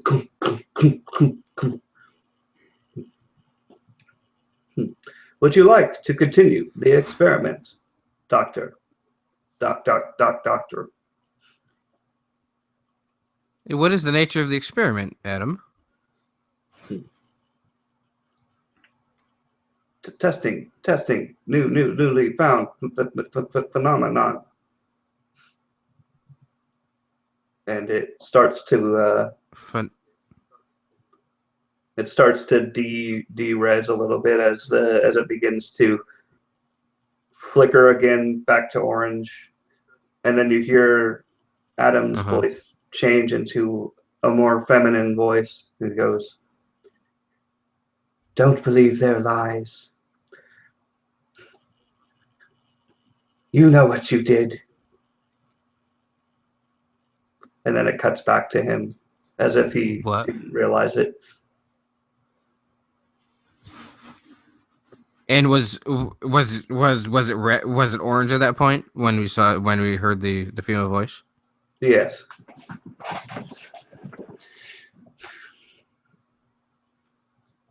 Adam? Yes. Are you still there? I never left, sir. I have been Good. Give me a moment. In hibernation for a while, but I still seem to be functional. And were you able to restore power to the ship, Adam? Power successfully restored to 80% of the ship. Wonderful. Snicked is Stand by. Snicked holds up a sign that he has crudely made out of materials on the deck so that he can show it to Rick without alarming the hologram or saying or having his voice recorded in any way. Yeah. And it says ask about crew size on his ship, on his sign. On the vessel. Yeah. Adam, I have one last question. Yes. What was the size of the crew on this ship? Crew size at time of departure was 64 individuals. 60 scientists. Two victims. As he turns orange and then the hologram flickers off.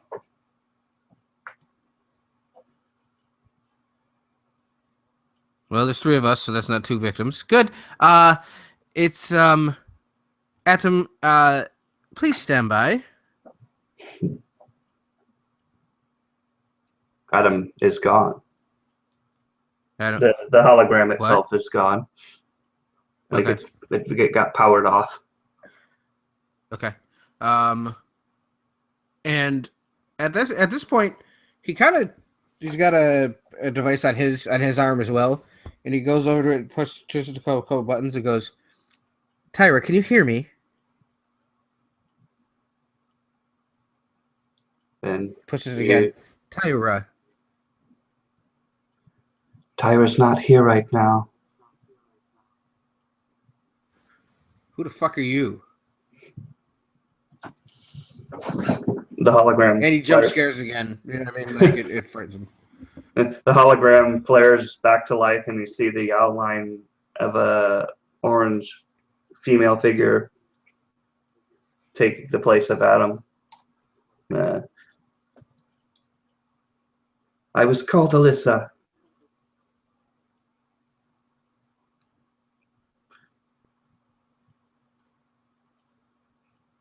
She Okay. kind of looks at you. Pleased to meet you, Alyssa.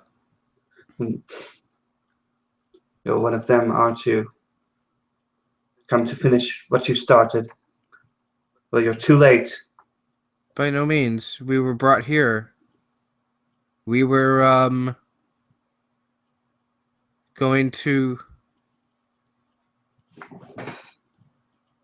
Who are you, Alyssa? I am the one that they experimented on. When I was a young child, I showed special abilities that no one had ever seen before. Who would have thought that it would have been more of a curse than a gift? These people took me hostage. They tortured me for years, trying to figure out how I worked. They cut me apart. And what happened then? We came to this new place, and at the first sign of trouble, they abandoned me. They wanted to leave me to my death. So they flooded my room with poison, and they tried to kill me. I don't think they expected me to become part of the ship. But that's why you're here, isn't it? They sent you. They're finally sent you.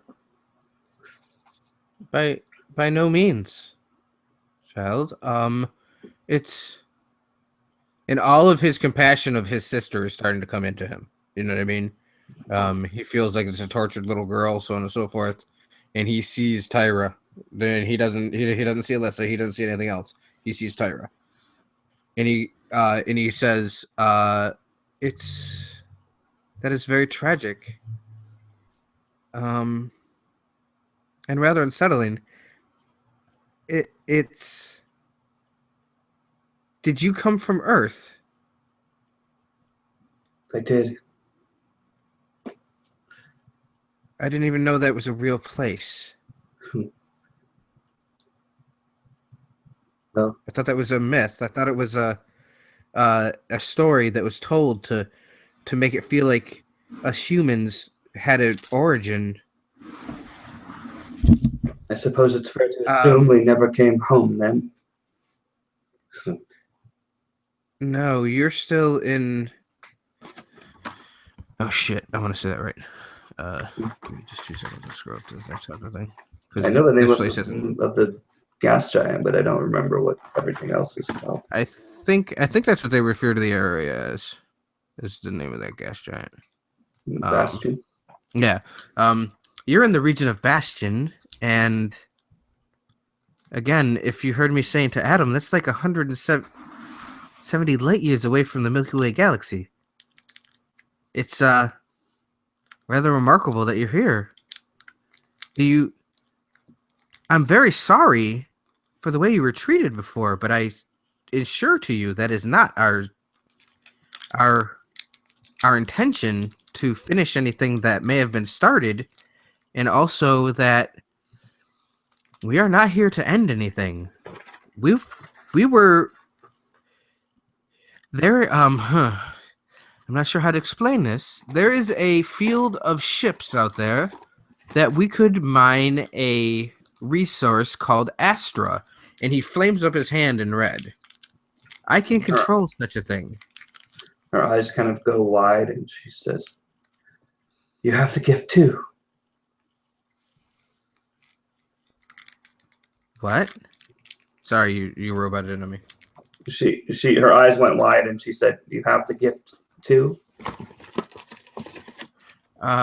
Yeah, it's certainly in this Bastion region we've learned how to and you're making some major crinkly thing, David. I don't know what you're doing, but it's but it's he I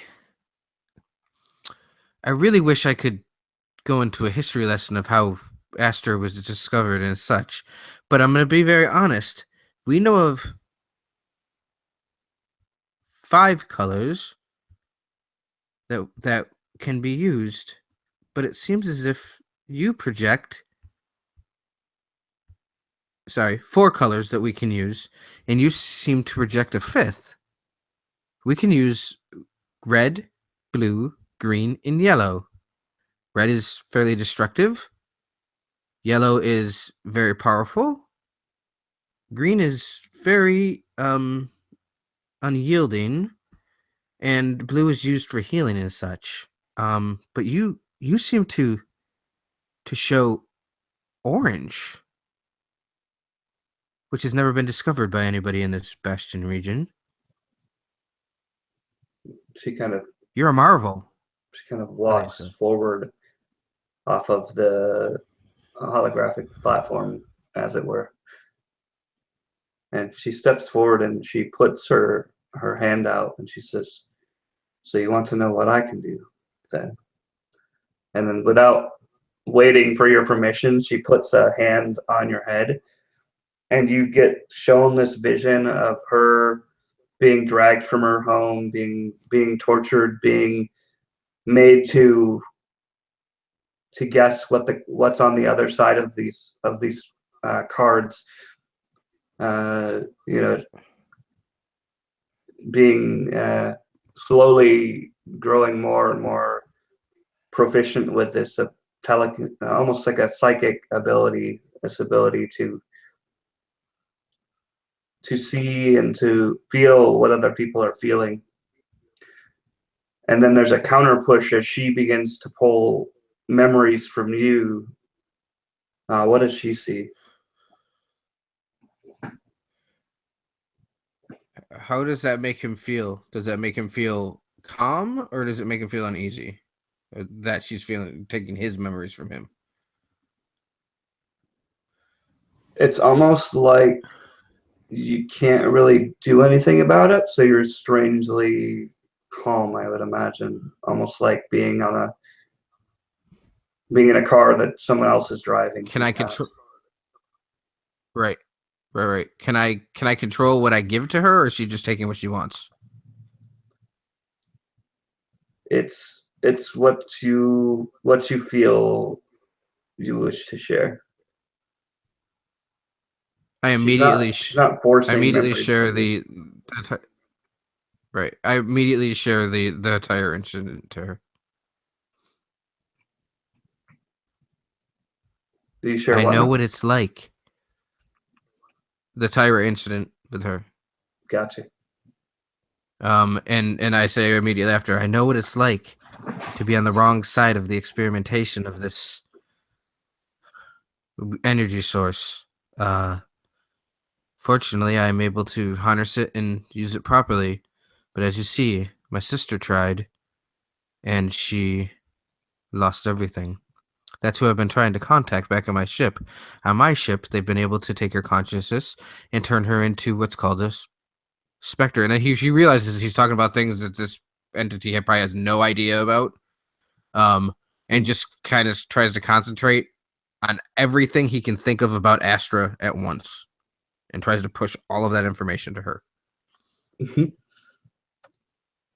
So that's must be what happened to me. I'm through sheer force of will, we made ourselves specters. You know that, Wood. There's you do know there's another of me on the ship, right? Yeah, it seems like there's. And he looks over to Snick. Did Snick share the experience of the other, probably the other entity? Of the what now? Of the entity? No, Yeah. Did Snick share that with Rixton, or did he keep that to himself when he was The rushed by that? no, he didn't say anything happened.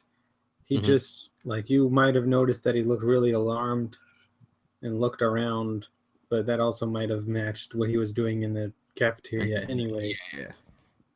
Yep. Snick, do you have any questions? She seems, as you see here, Alyssa, I'm accompanied by a droid and my crewmate. His name is Snicked. Oh, my name is Rixton. I'm very sorry for not introducing myself. But yeah, we pilot a ship called the Godless, and again, we mine this resource so that it can be used for other uses. We will not mine you, I promise. Hmm. And I would like to roll a deception check A deception. Okay. because he does 100% plan on mining the asteroid. This is- Let's Totally try too to much money. deceive the psychic. Yeah, you know. Pretty good on my side. I got an 18. Okay.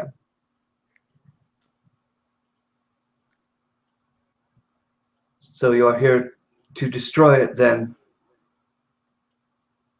Destroy nothing. We, to tell you the truth, I think we'd just rather leave. You could come with us, though. I can't let this place be here any longer. Don't you understand? This is my prison. Then come with us, Alyssa. I've seen Specters transferred from ship to ship a million times. And I've also seen dual Specters and ships a million times. As you said, there's another entity here. Who is that other entity? He won't let me leave, she whispers. Who's I the can other feel entity, him. Alyssa? And she just kind of looks around, and they call him Byron. He was my brother, but when they tried to kill us, something snapped. He killed everyone else. So he's the source of the destruction in this ship. And I try reasoning with him, but his mind is too far gone. You need to go now. He's coming. Go now and promise me to destroy this place. Otherwise, I won't let you leave. Who has the lock on my Specter? Who has the lock? Is it you or is it your brother? Because something is making it so my Specter does not work. My sister. And then I try to put that, emphasis on my loss, so on and so forth. You know? Yeah, it must be Byron. It's not me. I don't know how he did that. And he very seriously and very honestly, no deceiving this time at all, looks at Alyssa's form and goes, I promise to you that we will save you, Alyssa. But I really would think that you, being probably an expert of this ship, could help us.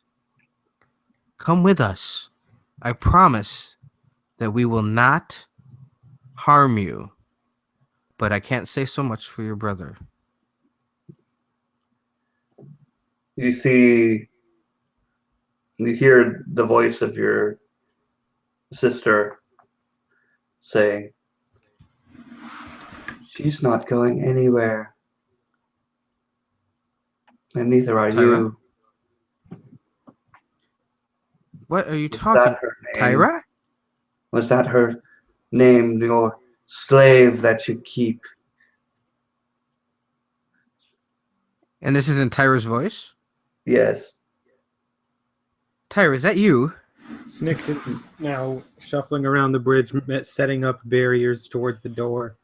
Like, he's going into full on, this is going to happen. There's going to be, he's certain that there's some monster that's going to come roaring through the door any minute. That's a buster. Okay.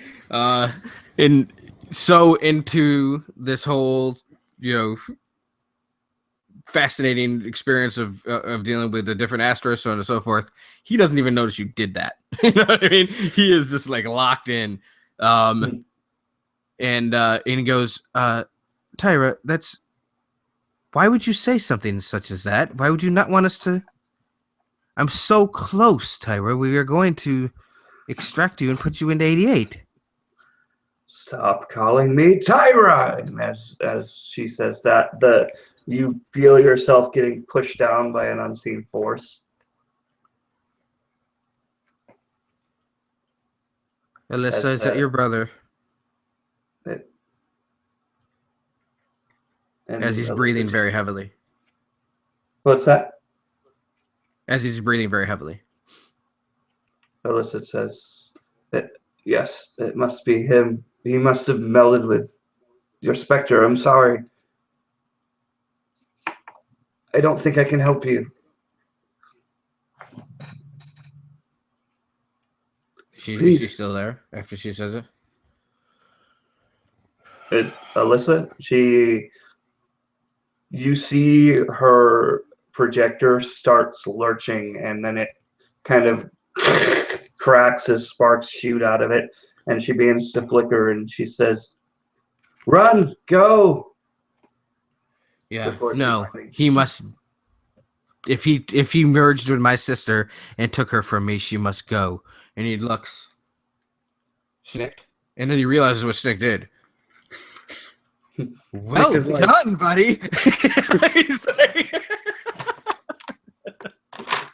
88. Do you sense anything, 88? What would you like me to sense? I think that we've been around that orange Astra long enough that you may be able to sense that now. Is that correct? I can kind of feel it. Well, I'm not as biologically primitive as you, but I do seem to sense something. Is it coming this way? It's here, he says, as the door blasts open and you see an orange figure of a man coming through the room. It's a man with your sister's face. It's kind of like a mixture, almost androgynous looking. All right. Hey, give me just a second. I gotta jump in and jump back out. Mine's getting crazy. Just 2 seconds.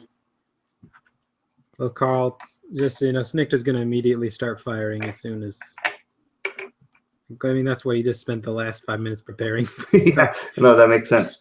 Go ahead and roll your initiative, and then I'll get mine going too. Okay. And then when I'll get back to Corey, he can jump on in. Initiative is 21. Okay, well, you were going first for sure. Let me see. Oh, actually, mine is 22 because I rolled a natural 20 plus 2. Nice. Never mind. So no, you're not going first, sir. I didn't expect that to happen. Oh, shit. Sorry, guys. Yeah, mine Apex got crazy. is going last because he's slow. Yeah. Yeah, sorry about that, fellas. You know how 20 gets sometimes. I mean, you know how Hangouts get sometimes. Yeah, for sure. There was so much robot, I couldn't do anything with it. So, which was kind of nice for this at times. It was kind of nice for this at times because it gave you a great effect. But yeah, when you can't hear anything, it's not worth it anymore. Yeah. I believe is that me first? Well, Snick has basically a surprise action because he spent a lot of time preparing. Yeah, cool. Yeah, so go ahead and do your thing first, Snick. Actually, do you mind taking just a couple minutes? I'd love to go to the bathroom real quick before we start this. All right. Yeah, sure. Bio break. Yeah. Is that cool? I'll be back in like 2 minutes, guys. Tops. Okay. Yeah, let's say sounds good. Be right back, man. Yep. Sorry.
All right, fellas. Oz is back.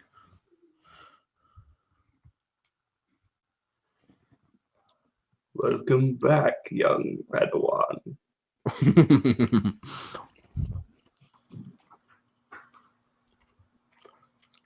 Hello? You back today?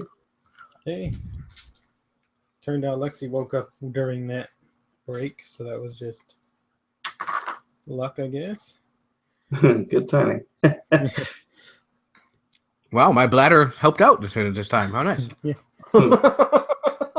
There's a first time for everything, right? Okay. Yeah, So usually Snick, it's just a pain. oops, sorry. All So right. Snick, you've had some time to prepare. So what would you like to do before this combat starts? He is just gonna shoot. He's gonna straight up carbine shot. So you hear the snicked as it blows through. The sound of the shot is completely lost in the noise, which is funny because it wasn't going to be very loud anyway. You see the flash that comes out of the cylinder at the end of his gun, and it's just a soft sound as the bullet soars towards whatever the heck this is. An attack roll of, I don't know, is a 16. Alrighty. 16 is good. Okay. And the test document isn't opening. Is it a 10? Carbines are D10? That sounds right. Okay. So a 7. I can get it for you real quick. Is that a? What did you have? A carbine?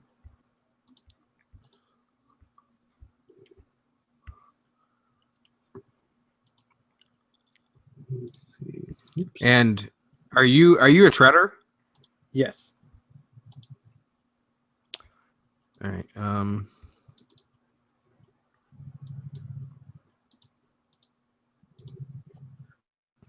Let's see. And did you take marksman? No. Okay. Just checking. Just trying to help you out here, bud. You know. Yep. Let's see. So you should be okay. Yeah. Carbine is 1d10, looks like. Yep. 1d10. Okay, so good. So that's 7 damage.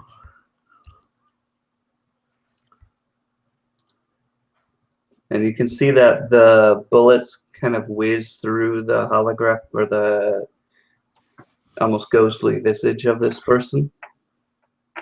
It's hard to tell if it did anything or not. Okay. That's 7 damage, so okay.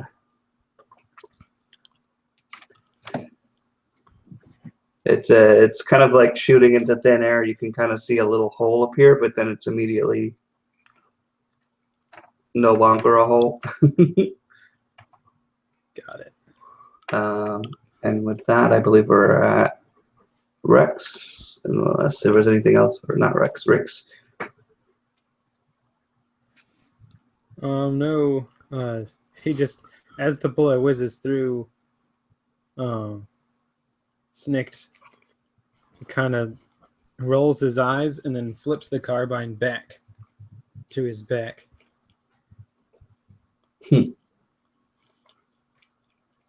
Okay.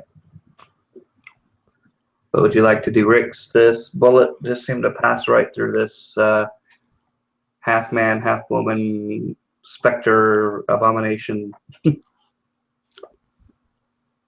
Yeah, I'm gonna use my zero fade. Well, I have 2 zero fades because that's how matches work. But I'm gonna use Astral Bolt. I'm gonna make a range of spell attack against a creature. I'm gonna boost it twice. I'm going to boost it with the extra damage increase of 2d8, so which would make it 3d8. Oh wait, no, it would be 2d8. And then I also would like to outline it in flickering red Astra energy. And next attack against creature has advantage, but it also will make it so we can see it better. You know, Okay. in my head, theoretically. So let's go with it. So it's a plus 5. Ha ha ha.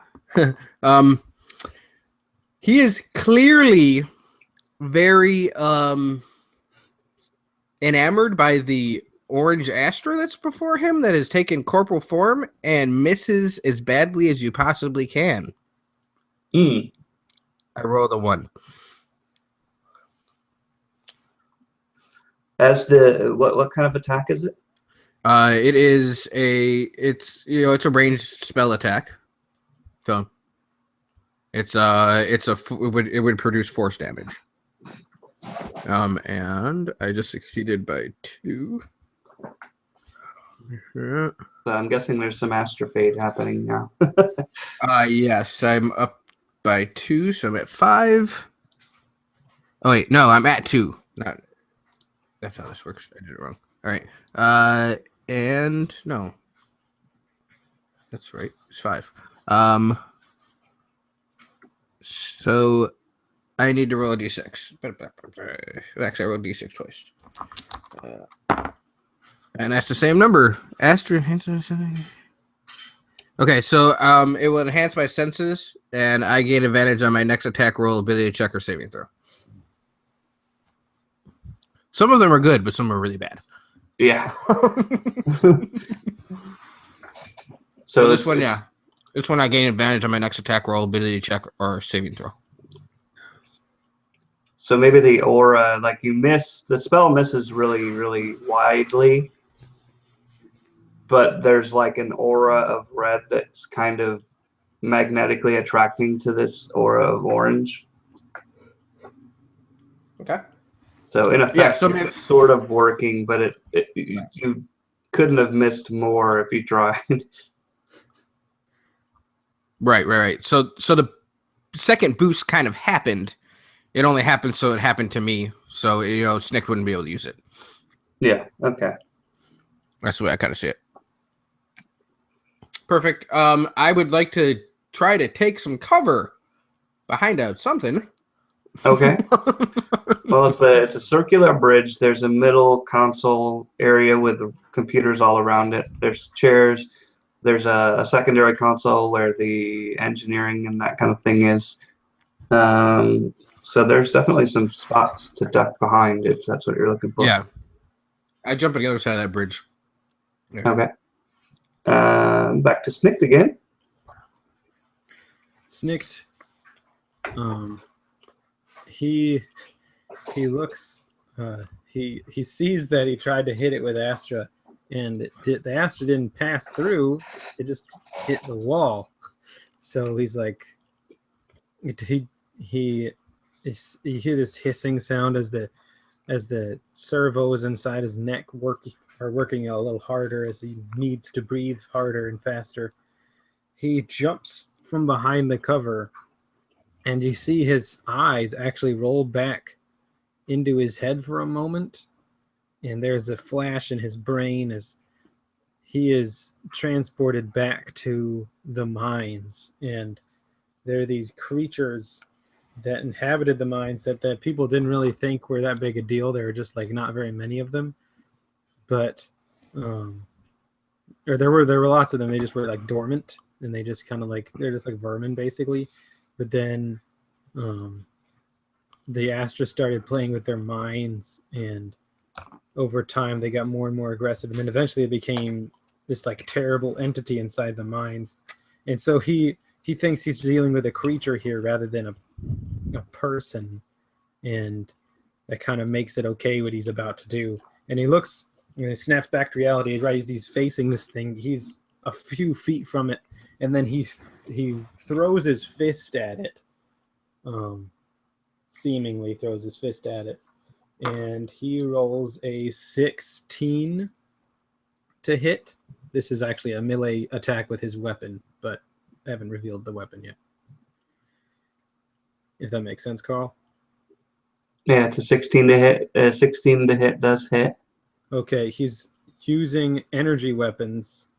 So what happens? I just wanted to like, I already was going to spend it, but he that you hear that his namesake slip through his coat, and you hear this snip as a blade shoots out of the arm and protrudes from a contraption above his wrist, and then you hear a dull thrum as red Astra pours from the very pores of his body and coalesces around the blade. So I don't have the test thing because it freaking isn't opening because my computer sucks. I don't remember whether it was D6s or D8s that I add to the damage. I can look real quick. Give me a second. Yeah. I'm not sure. Let's see. What class was it? Treader. D6. D6. Okay. So it's going to be 3d6 damage. So effectively, 3, no, And that 4. puts up your escapade for one. Yep. So I'm at my limit. And effectively 4 physical damage and 9 force damage. Okay. So that's that, and then that's that. So the punch or the slice itself feels almost like cutting through air, but when you do the force damage, I imagine it kind of like blows a blows a hole in this thing a little bit, from it getting pushed back, from the actual molecules getting pushed back, and that seems to hurt it because it kind of lets out a little scream. And you said it was how much? 9 force damage? Yeah, 9 force damage. And I'd imagine it's a very strange sensation because he punched through and it felt, and the blade sliced through and he felt nothing. Like it felt like he was just slicing through air, but then he sees the effects of him finding purchase. So it's like his body and his eyes aren't agreeing each other. Yeah, exactly. And Bryce is going to take his opportunity to attack you. As he, let's see, what does he get here?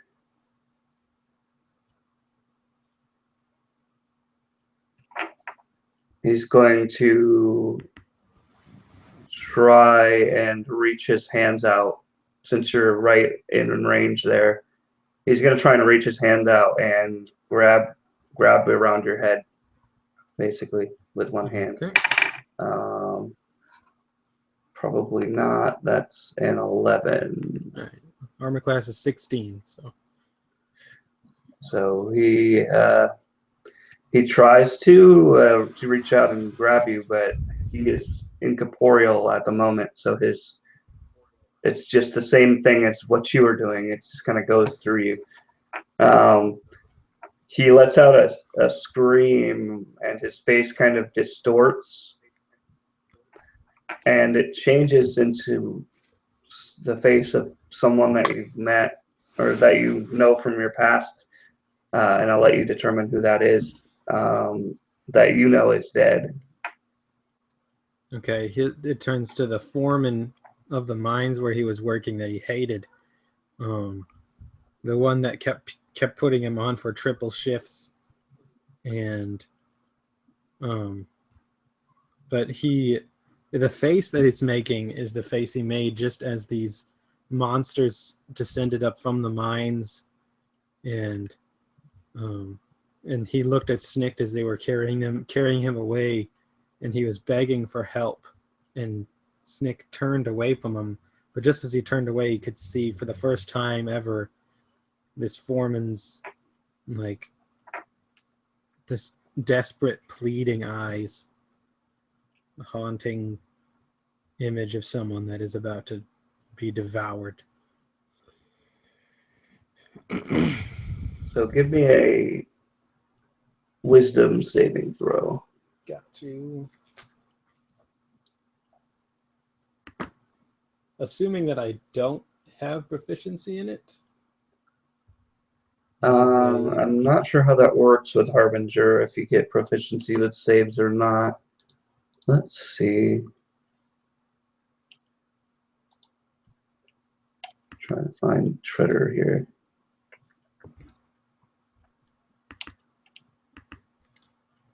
Treader 20.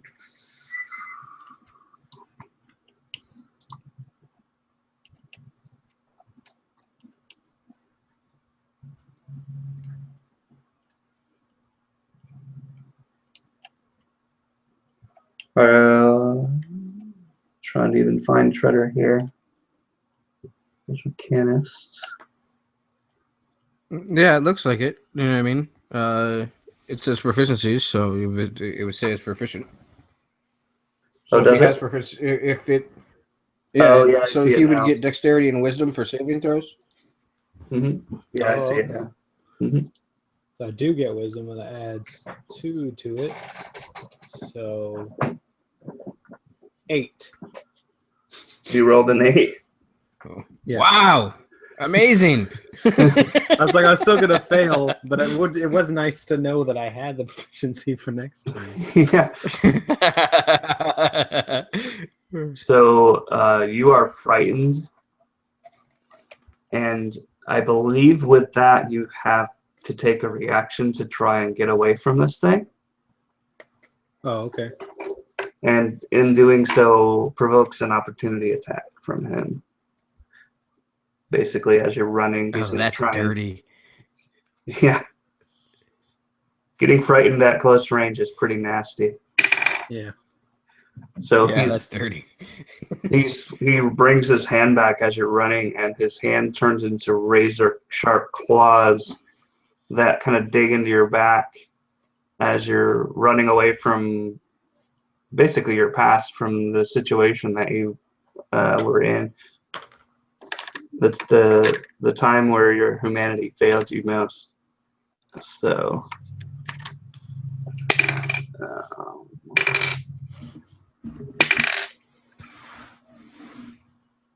8 necrotic damage.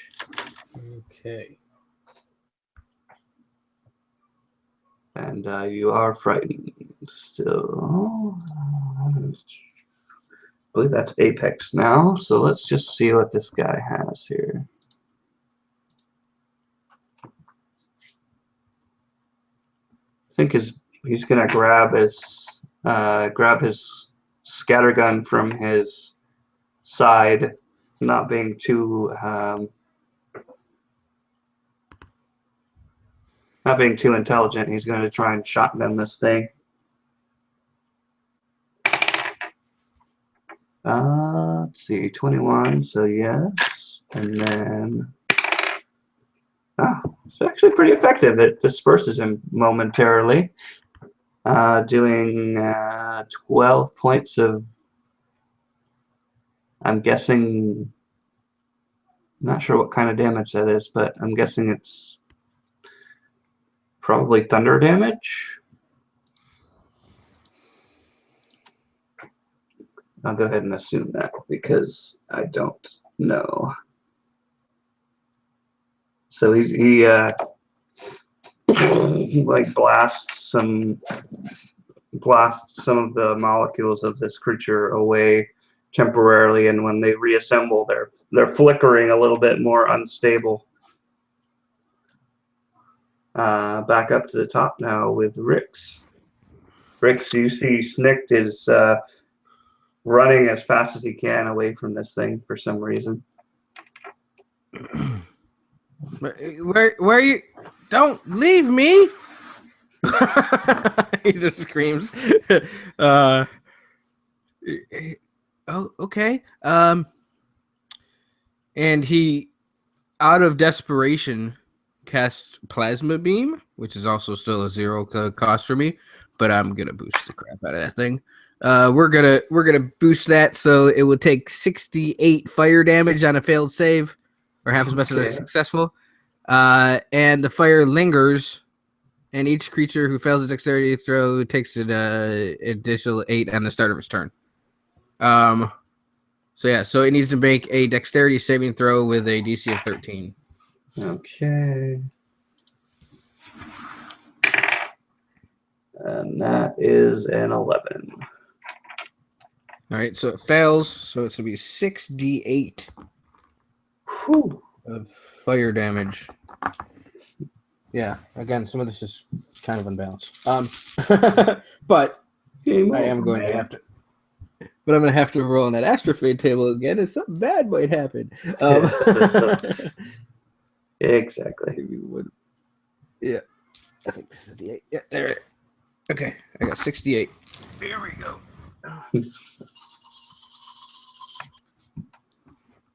Oh, that's a lot of really high numbers. Okay. 8, 16, 16 plus 22. 22 plus 5 is 26. 26 and 2 is 33 plus that last 3. 33 hit points of damage. I need to roll another 2d8 to see what happens on my astrofade table. That's a 5 and a 1. I get to choose either of those. Oops, that's not the one I wanted. And it will need to roll dexterity again, or it's going to take 1d8 if I didn't kill it. The next turn. At the beginning of its turn. All right, so now I am up by 4.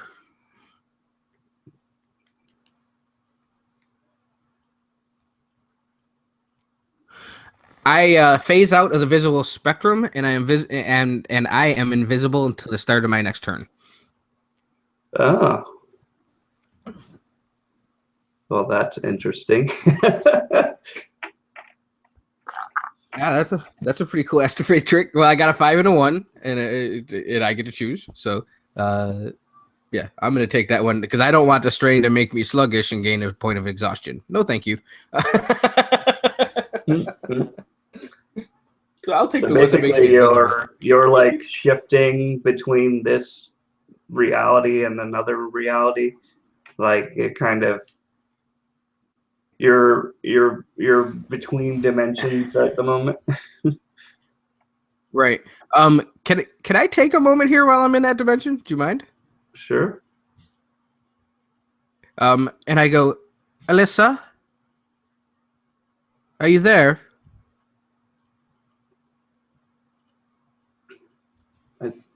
Yes. Tyra. Yes. Now, did I recognize that as Alyssa's voice or Tyra's voice, or both of them? It's hard to tell. Okay. I think. Now, did that look like that hurt it a lot of what I just did to it? Yeah, it's fairly safe to say that it's not looking too great. It's not looking too great. Okay. And I go, do you want me to destroy your brother? Because I think I'm talking to Alyssa. Yes.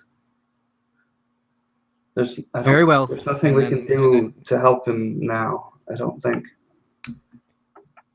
Do you think you can restore my sister if I destroy him?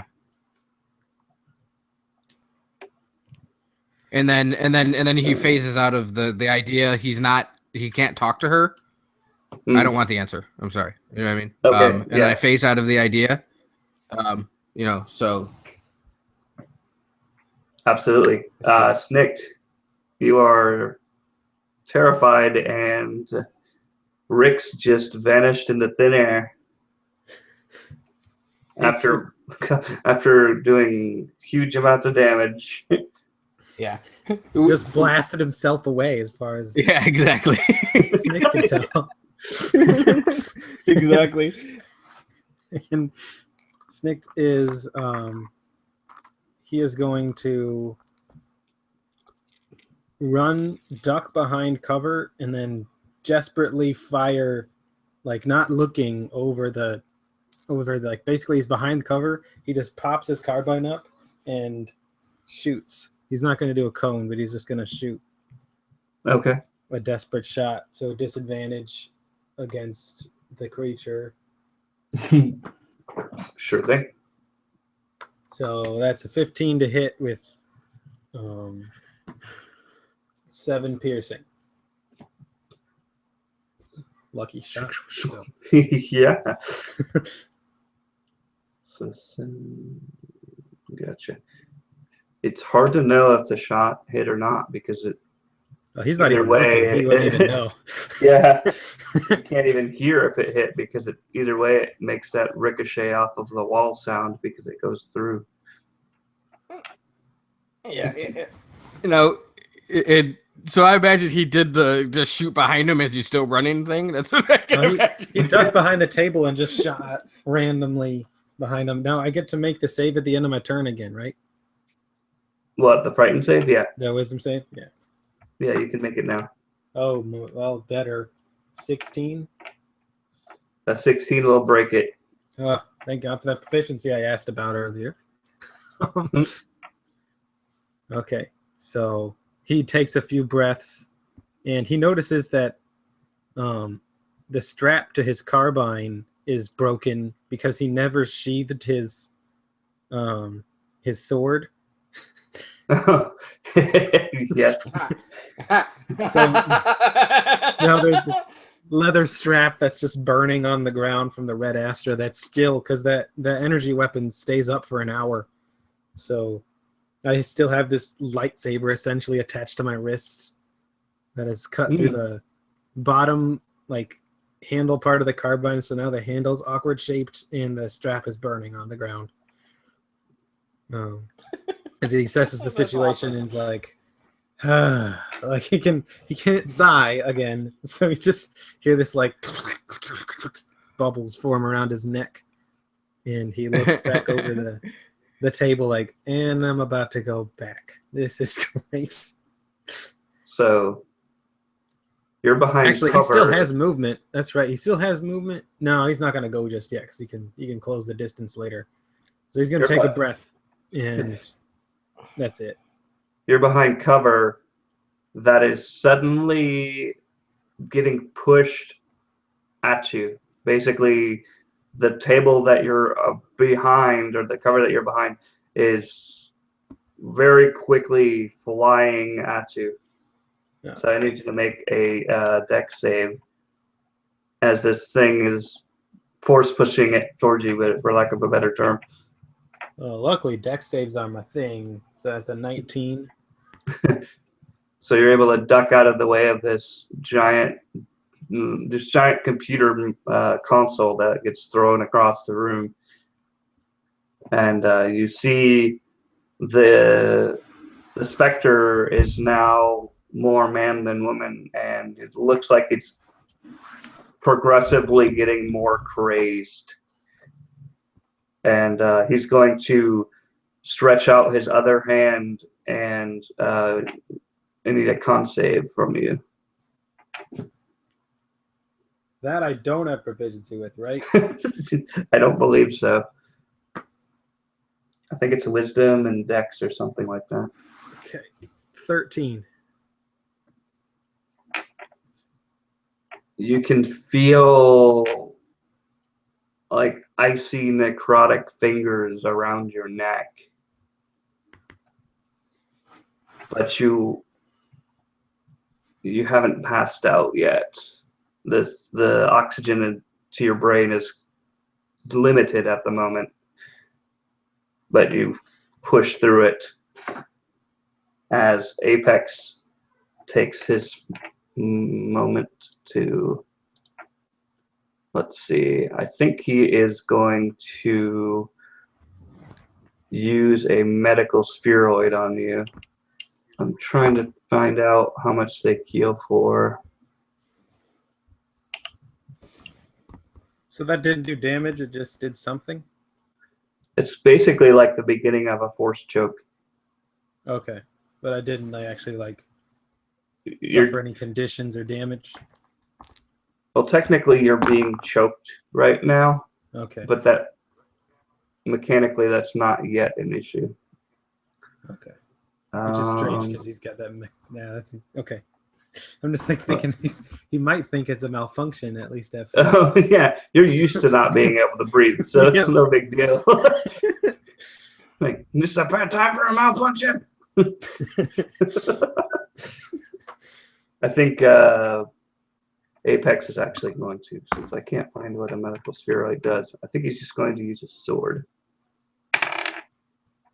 and slice right through empty air.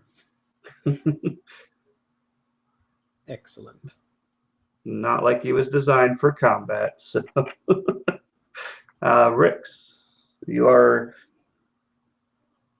answer was Corporal not given again. to you. You are back to reality, back into this realm. Yeah. And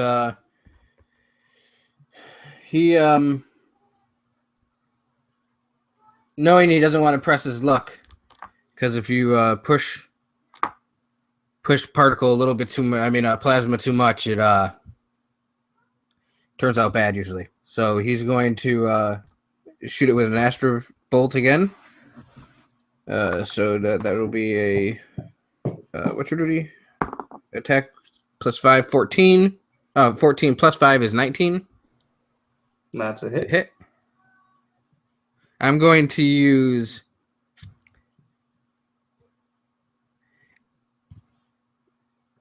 well, I don't need the third one. I'm going to use both of them again, so it'll be 2d8, and it will be flickering in red Astra, and the next creature gets advantage against it. So it's 2d8 of damage, which is on... Oh, no, that's 12. I thought that was a 1 for a second, but it was a 7. So 12 damage, and it becomes lined in red Astra energy, and Snick will get advantage on his next attack. And he took how much damage? It took 12. And then now I need to roll on the next table, which is a d10. That's 1. And the other one's 7 and 3.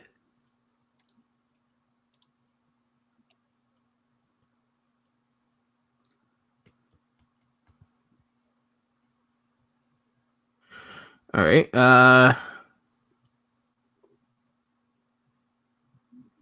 10 and 3. Okay. Yep. We're gonna do that. I lose control of the Astra flowing through me, and I gain 2 more fade. Oh, at least you don't roll again. I love how you said, I'm going to Yeah. be conservative this turn, and then your fade goes up more Like than it 6 has any points. other turn. By 4 instead of 2. and I'm up to an 8. Oh, No, I'm up to a 9. You're up to 9. That's the top. Which means I'm on the last table. Achievement How unlocked. Nice. Achievement unlocked. So now I roll a d20, and most of them are awful. Rix, describe what you see as Bryce begins to dissipate into the ship. Okay. Okay. So as he shoots out this last, beam, which man, the Mancer is fucking overpowered right now. Anyways, he shoots it, but shows, as we joked here, a little bit of restraint so he can speak to it for a moment. You know what I mean? He's gonna let it fade, but he's just gonna kind of maybe hold the beam for a second. Maybe he can do that. So it stays up just for a moment, and go. Oh man, started with B. What's his name? Sorry, Bryce. Bryce. Bryce, is that you? Yes. Let go of my sister. Now.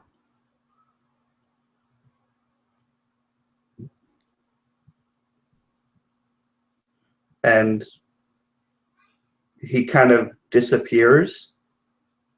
And inside of him is you see your sister looking a little injured.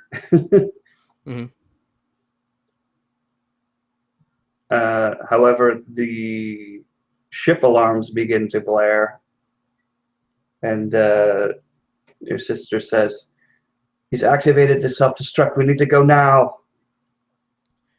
And he lets go of the beam, and he goes, "Trying to control people is never a good idea."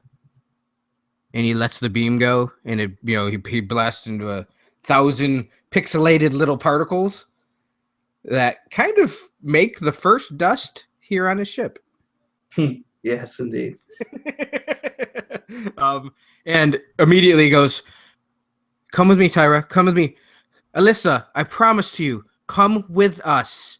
We will save you." And he turns to the other two and goes, "It's the time to go. Let's go." And Snick is going to like how let's just so I know, how do we harvest Astra? Like it's something I've done before, right? Yeah, it's there's probably more than one way to do it. There's a mechanical means where you basically essentially vacuum it up in like containers, or you can manipulate it if you are familiar with the color. There's also like Bizarre type collectors on the ship where you can get them from space. So there's multiple different ways of dealing with it. Okay. Right. And as he is starting to run, he realizes why he was here and looks back and sees that Snikt is trying to finish out our mission, and goes, "Oh, fuck!" and runs back over to Snikt and just sticks his staff into the pile of Astra dust per se, and it just, I'm assuming his staff turns orange. It does. Yeah. I'm gonna rip a cable out of the wall and any kind of receptacle I would have. I'm gonna see if I can get anything out of the actual power conduits that are going through the ship. I'm gonna take an extra like 30 seconds and then start sprinting. Okay. And as you're doing I that, Alyssa is yelling at all of you, like, "What are you doing? You need to go now. The ship is about to explode. Leave me. Leave now." Maybe he cuts off at like 20 seconds. Right. And Unless in there's that a last countdown. 10 if someone seconds? starts saying numbers, he's gonna sprint as hard as he can. Yeah, somebody starts giving me a countdown, we're running. But and as all right, is there a countdown? I guess is the question. There isn't a countdown, but the ship itself is starting to groan and shift, and you can see the crack in the windows getting much bigger, and some of the conduits are exploding in sparks of flame. Gotta go. Come. And he just starts screaming for the two girls, Tyra and Alyssa, come on! And looks over to 88 and looks over to 88 and goes, "Come on, buddy, let's go." And 88 is hoofing it. Alyssa yells back and she says, "I have to. I'm the one keeping the ship from exploding right now, so I have to stay here."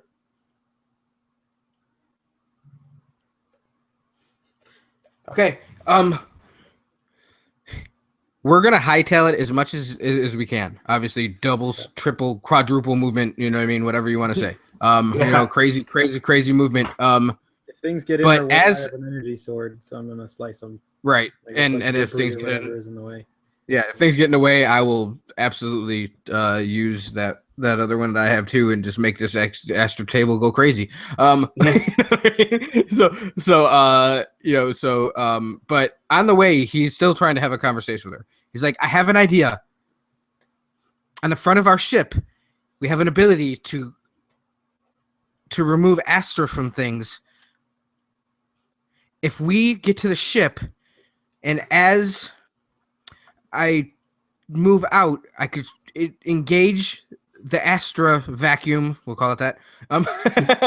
And you should be able to be pulled. Yeah, Astrovac, and you should be able to be pulled into ship as we fly away. I say it's got my brother's not going to get a pulled in as 25% well. chance. Don't.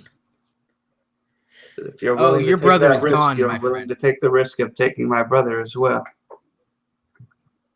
Oh, your brother is gone. I promise to you. He's one with the ship again. You think that one visage of him was all that there was? No time. As he like climbs into the ship. As we climb the ship, he goes and looks at Shiv and goes, "This is the payday, buddy. We have to try this." You don't have time to protest.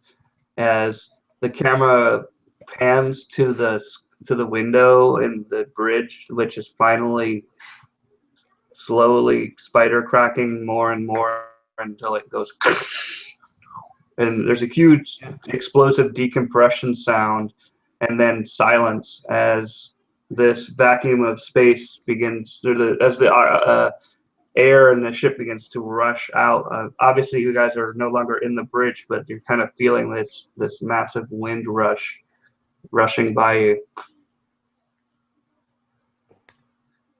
I would like to, as we're running, definitely use my phone. Oh, wait, where'd that go? Oh, trucker. That's not what I was trying to do. I would like to use chrono burn, and if we pass through a hatch, I'd just like to stop for a second, disable the top of the door, and just let it fall. Okay. So that's going to put me up 3 more. So I'm at... bulkheading the void of space out. Right. So at least we have some, some issue behind us. I'm going to roll 2 d20s to see what happens in this one. Oh, Jesus. Yeah, Pretty sure one of those is just straight up death, isn't it? Yeah,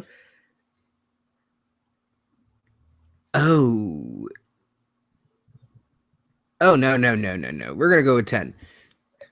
The Astra refuses to answer your call. Wait, until I complete a long rest, I can no longer cast spells or use abilities that require Astra. Oh. Makes sense. Which I probably should have taken the other one because it's a one-shot, because the other one was dropping my intelligence by 1, but I like 10 better. So as you're using this spell, you can feel the last of your abilities leaving you. As the ship continues to groan and protest and explode around you. You see the airlock to your ship approaching rapidly. It's Alyssa sprints forward and dives into the ship, integrating back in, or not Alyssa, your sister dives back into the ship, integrating into it, Tyra. Mm-hmm. And you see it begin to thrum to life. She says, any minute now. Prepare for launch. Quickly, sister. Just go. Quickly. I mean, fuck preparing. But what I mean. I'm just saying. I'm sure she got to turn shit on. You know what I mean? Prepare as we're running. Yeah. And Apex jumps in. He's probably the last person to jump in, and I imagine he almost loses one of his foot when the airlock slams shut, just because the rush is so great to get out of there. Yeah. And you can feel the lurch of the ship decoupling, and your sister says, well, what are your commands? We've got a couple options here. It sounds like you're back out of the airlock and turn on the vac, sis. Sounds like you're dead set on that, so I will engage. And this device on the front of the ship almost seems to draw this orange energy out of the facility. And you can see now that it's almost like a tin can crushing in on itself, one compartment at a time. You have to be kind of close in order to do this. So the risk of damage to your ship is increasing with every passing moment. Okay. And the only thing that I shall shout, back to her is that as soon as this fills, you need to engage the warp drive, we'll call it that for here. I think it's and we need to get the hell out of here, sis. Or a slipstream. Slip drive. Yep. Yeah. We need to go straight to slip, and we're gone, sis. Directly back to 47. She says, I'm detecting another consciousness on the ship. Two consciousness. We've got both of them. And she begins to disengage, attempting to contain. And as the outpost collapses in on itself and explodes with the remaining orange Astra and a supernova, you see the space around you begin to bend in on itself as you go into slip.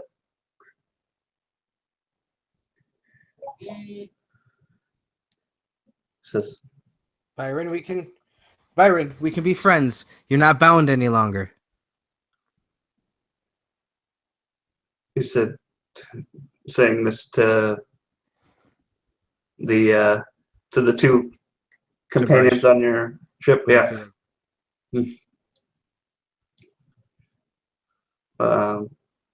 Your sister says, it seems as though Alyssa is containing him for the moment. I will put them in stasis and we can determine what we want to do with them at a later time.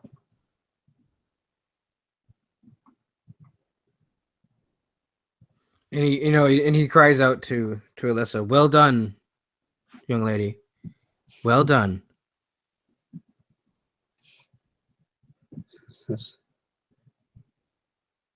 It's beautiful out here. And then you hear You're free. The hiss of the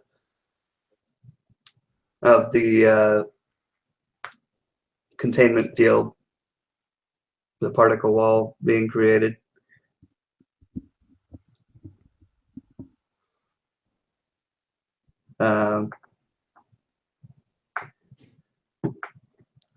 Bryce, is that you?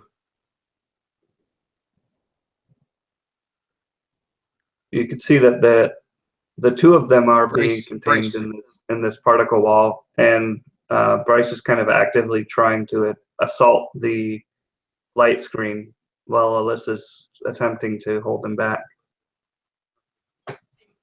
Okay. Bryce, can you hear me? You're free. There's no reason to be so angry any longer. There's no more reason for the hostility. We are not the ones that did this to you. We are the ones that just freed you from your prison. If I'm Come free, on, bro. why am I being held captive? Well, then, if you could, yeah, and I go, Tyra, show him that he can be free. Show him that if he cooperates, that we will take the containment field off, and you will be free. But you have to insist to us, Bryce, that you will not end every life in this building. I mean, in this ship. Tyra kind of looks at you like you're crazy, but she says, I comply. And she begins to lower the light screen. There, buddy. I'm a man of my word. I promise to you. This will not be the end of this. It won't be. You can be whatever you want now, Bryce. And you as well, Alyssa. You can be whatever you would like. He starts to cry, but they're happy, almost complete tears of relief. Like he can't believe that it's over. Yeah, that he's unlocked from his prison. You're the new frontier, children. Both of you. You are something that this sector has never seen in a type of Astra that's due. You will not, and he says it again, be experimented on. I promise. But if you could give us a bit of that energy so that we could figure it out, that would be very helpful to all of us. But if that would pain the two of you, we will not let that happen. And they both kind of look at each other and they say, Uh, I don't know if I could wish this life on anyone. But if you say it's different now, then maybe it's for the better. Maybe this was all meant to happen. Never been I've been called many things, but a new frontier is a new one.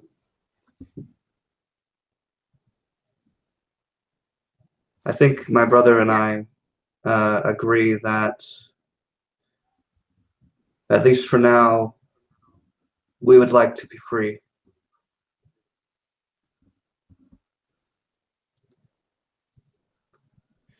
And he holds up a very small containment unit.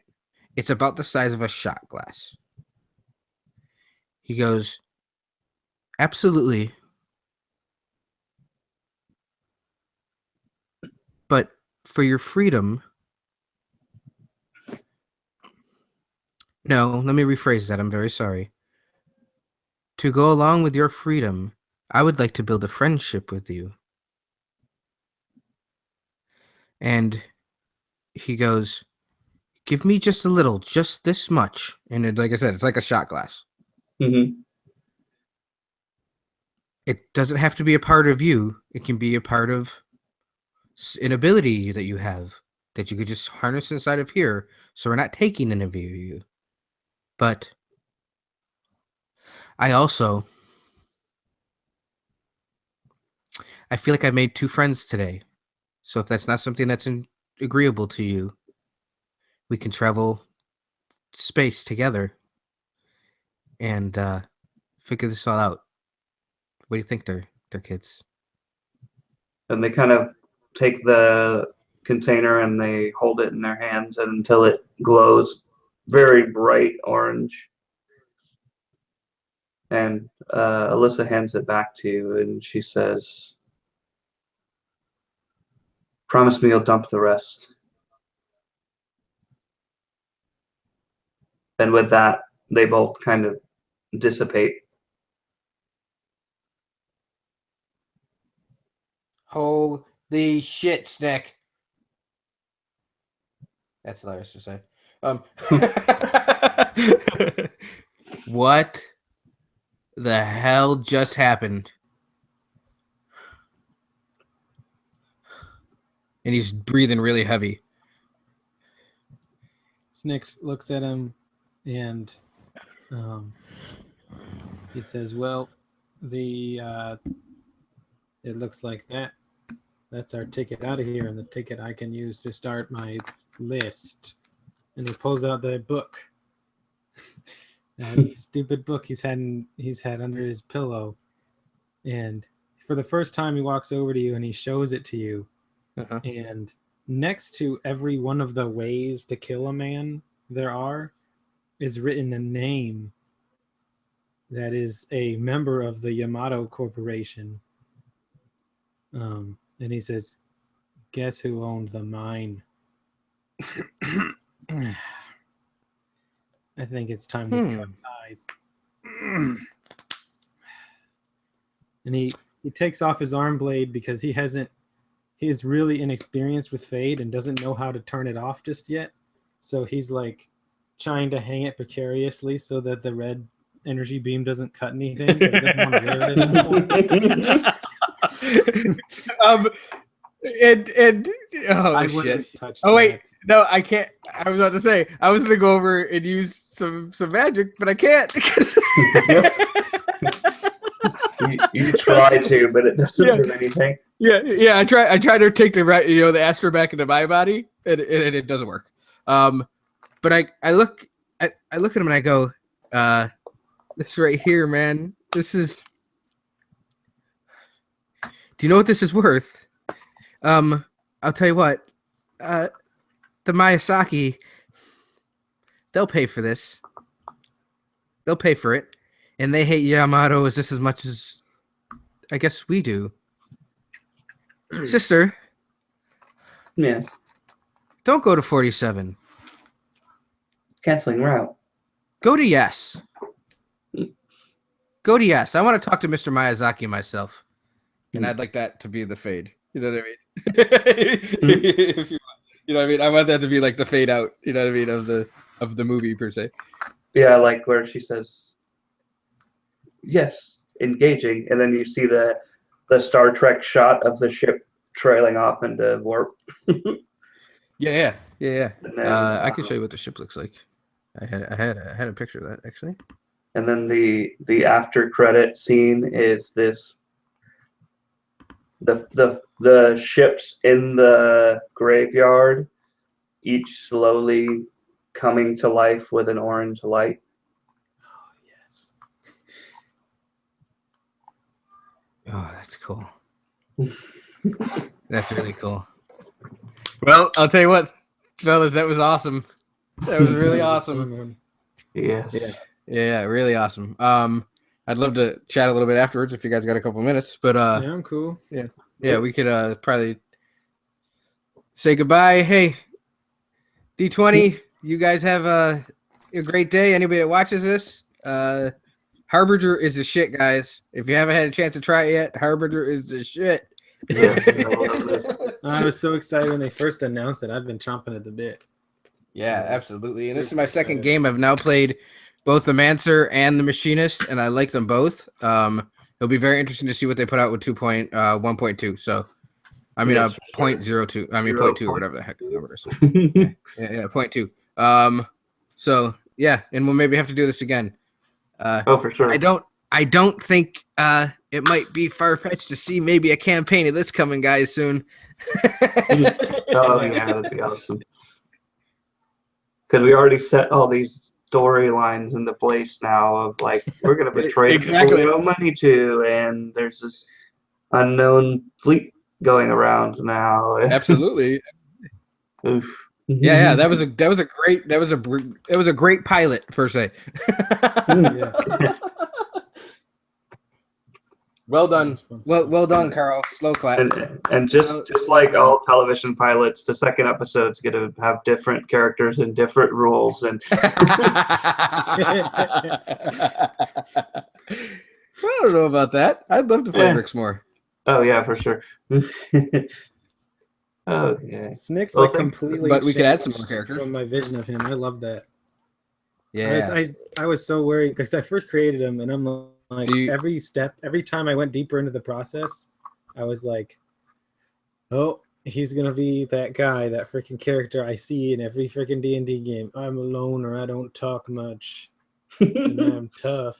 And I'm like, no, wait, what if he doesn't like killing? And then I was like, what if he doesn't mind it? It just makes him sick. Yeah. No, I loved it. perfect. I loved it. Yes. Yeah. Oh, man. Did you want to talk about our characters just a little bit here at the end, or did you want to turn it off? I'm just saying because I'm down for that. Sure. If you guys have something you wanted to talk about your characters, sure. Or if you have anything that you wanted to plug. Yeah. So like David just gave a little bit of an idea how he had for Snicked. When I knew that I was going to do this, I knew for the first second that I wanted to make a Mancer. I hadn't done it yet. I played Machinist the first time in a game with Alan Holloway, if people know who that is. And that was absolutely fun, but I knew I wanted to try a Mancer. And again, these are the people that can control Astra. They're going to be nothing but the captain of a ship. You know what I mean? Because they'll just take over, So especially an all red Mancer, so, you know what I mean? I came up with Rick's. Then through some talking between Carl and I, we came up with the idea of his sister and the way the ship was and everything. But yeah, that's all I knew when we came in. And it was perfect. Bringing another color in because they did talk about there are other colors that we don't know about. You did a phenomenal job, brother, as far as I'm concerned. It was awesome. That was cool. Oh, thank you. I appreciate it. I enjoyed it a lot. Bringing in that psychic aspect to it was just awesome. Amazing. And it's also interesting. I don't know if you did this on purpose, but both those twins, or in my mind they were twins. I don't know if Me they too. were or not. Me too. Yeah, they're But- yeah, for sure. They were both the different kinds of scion from second edition. Oh, were they? Yeah, because one's supposed to be mind manipulation, like the whole psychics and the ESP and the even the TK a little bit, but then the telekinesis a little bit. But then the other one is like matter control. Right. So like they Right. they Yeah, absolutely. becoming corporeal, shape changing. I was like, I wonder if he did that or if it just happened. That totally just happened on purpose or on accident. On purpose. I originally it wasn't going to have there be two of them, but the more you talk to her, the less sense it made for her to go aggro on you all of a sudden. Right. I made friends with her. You know what I mean? And that's a skill that I think that certainly Rick's would have. He has the character had a ton of persuasion. He had all that kind of stuff. He was kind of built for speaking. It kind of felt like so. He had a high intent, and so on and so forth. So he was. I hope I didn't ruin that for you. You know what I mean? It was really what I was trying to. Oh no, that's why. Like, the more I thought about it, the more I was like, well, you had something following you, so that was probably a different thing. So, yeah, it worked out. I think That was a good audible. Yeah, really good. And then just being able to creep you guys out, that's always fun. Like, I enjoyed playing a character that was not happy-go-lucky. I love Davrin a lot from the game that we play every month, but he's like so hard to. He's actually a very difficult character to play. This character is a lot easier because he was more serious and to the point, and I don't like with Davrin. I feel like I sidetrack the plot every time he talks. Like, I know exactly what you mean, man. He doesn't even speak English, so every time he says something, there's this new bit of information everyone wants to know, and so exactly. But he's great. I love him. I love him though. I love playing him too. It's just like I said. It was nice to be able to sit back and I didn't have to talk. Snicks wouldn't talk at first. I almost went into this game with the Kylo Ren voice warper strapped to my face, but then it's really hot. Oh, no, if it wasn't so dang hot, I would have done that, and it would have been kind of cool to have that because that that's would have the been voice neat. effect I wanted. But it would have gotten so nasty by the end of it. It's 3 hours of that thing on my face, and this absolutely. It's 90 in my house right now because my air conditioner's broke. Stupid free air conditioner. Oh no! It's that unique problem where I call them and I'm like, "Can you come fix this?" They're like, "They're all broken," and then I'm all mad. I'm like, "What do you mean they're all broken?" They're like, even like basically all the free air conditioners that this company, the lowest bidder, gave us, they didn't work. Like they worked for a few months and then all of them broke, even the ones that they were going to replace them with. So then I got all mad at them, and they were basically like, "Well, it's a free air conditioner, so." What, do you want your money back? I'm like, no, I want one that fucking works, dude. Oh jeez. That's crazy. Oh man. Well, before this broadcast gets too much longer, I'm probably gonna go ahead and call it here, unless y'all have something else you wanted to say. No, that's good. Just eat more eggs, everybody. Eat more eggs. See you later, All right, guys. Thanks so much. Mm-hmm.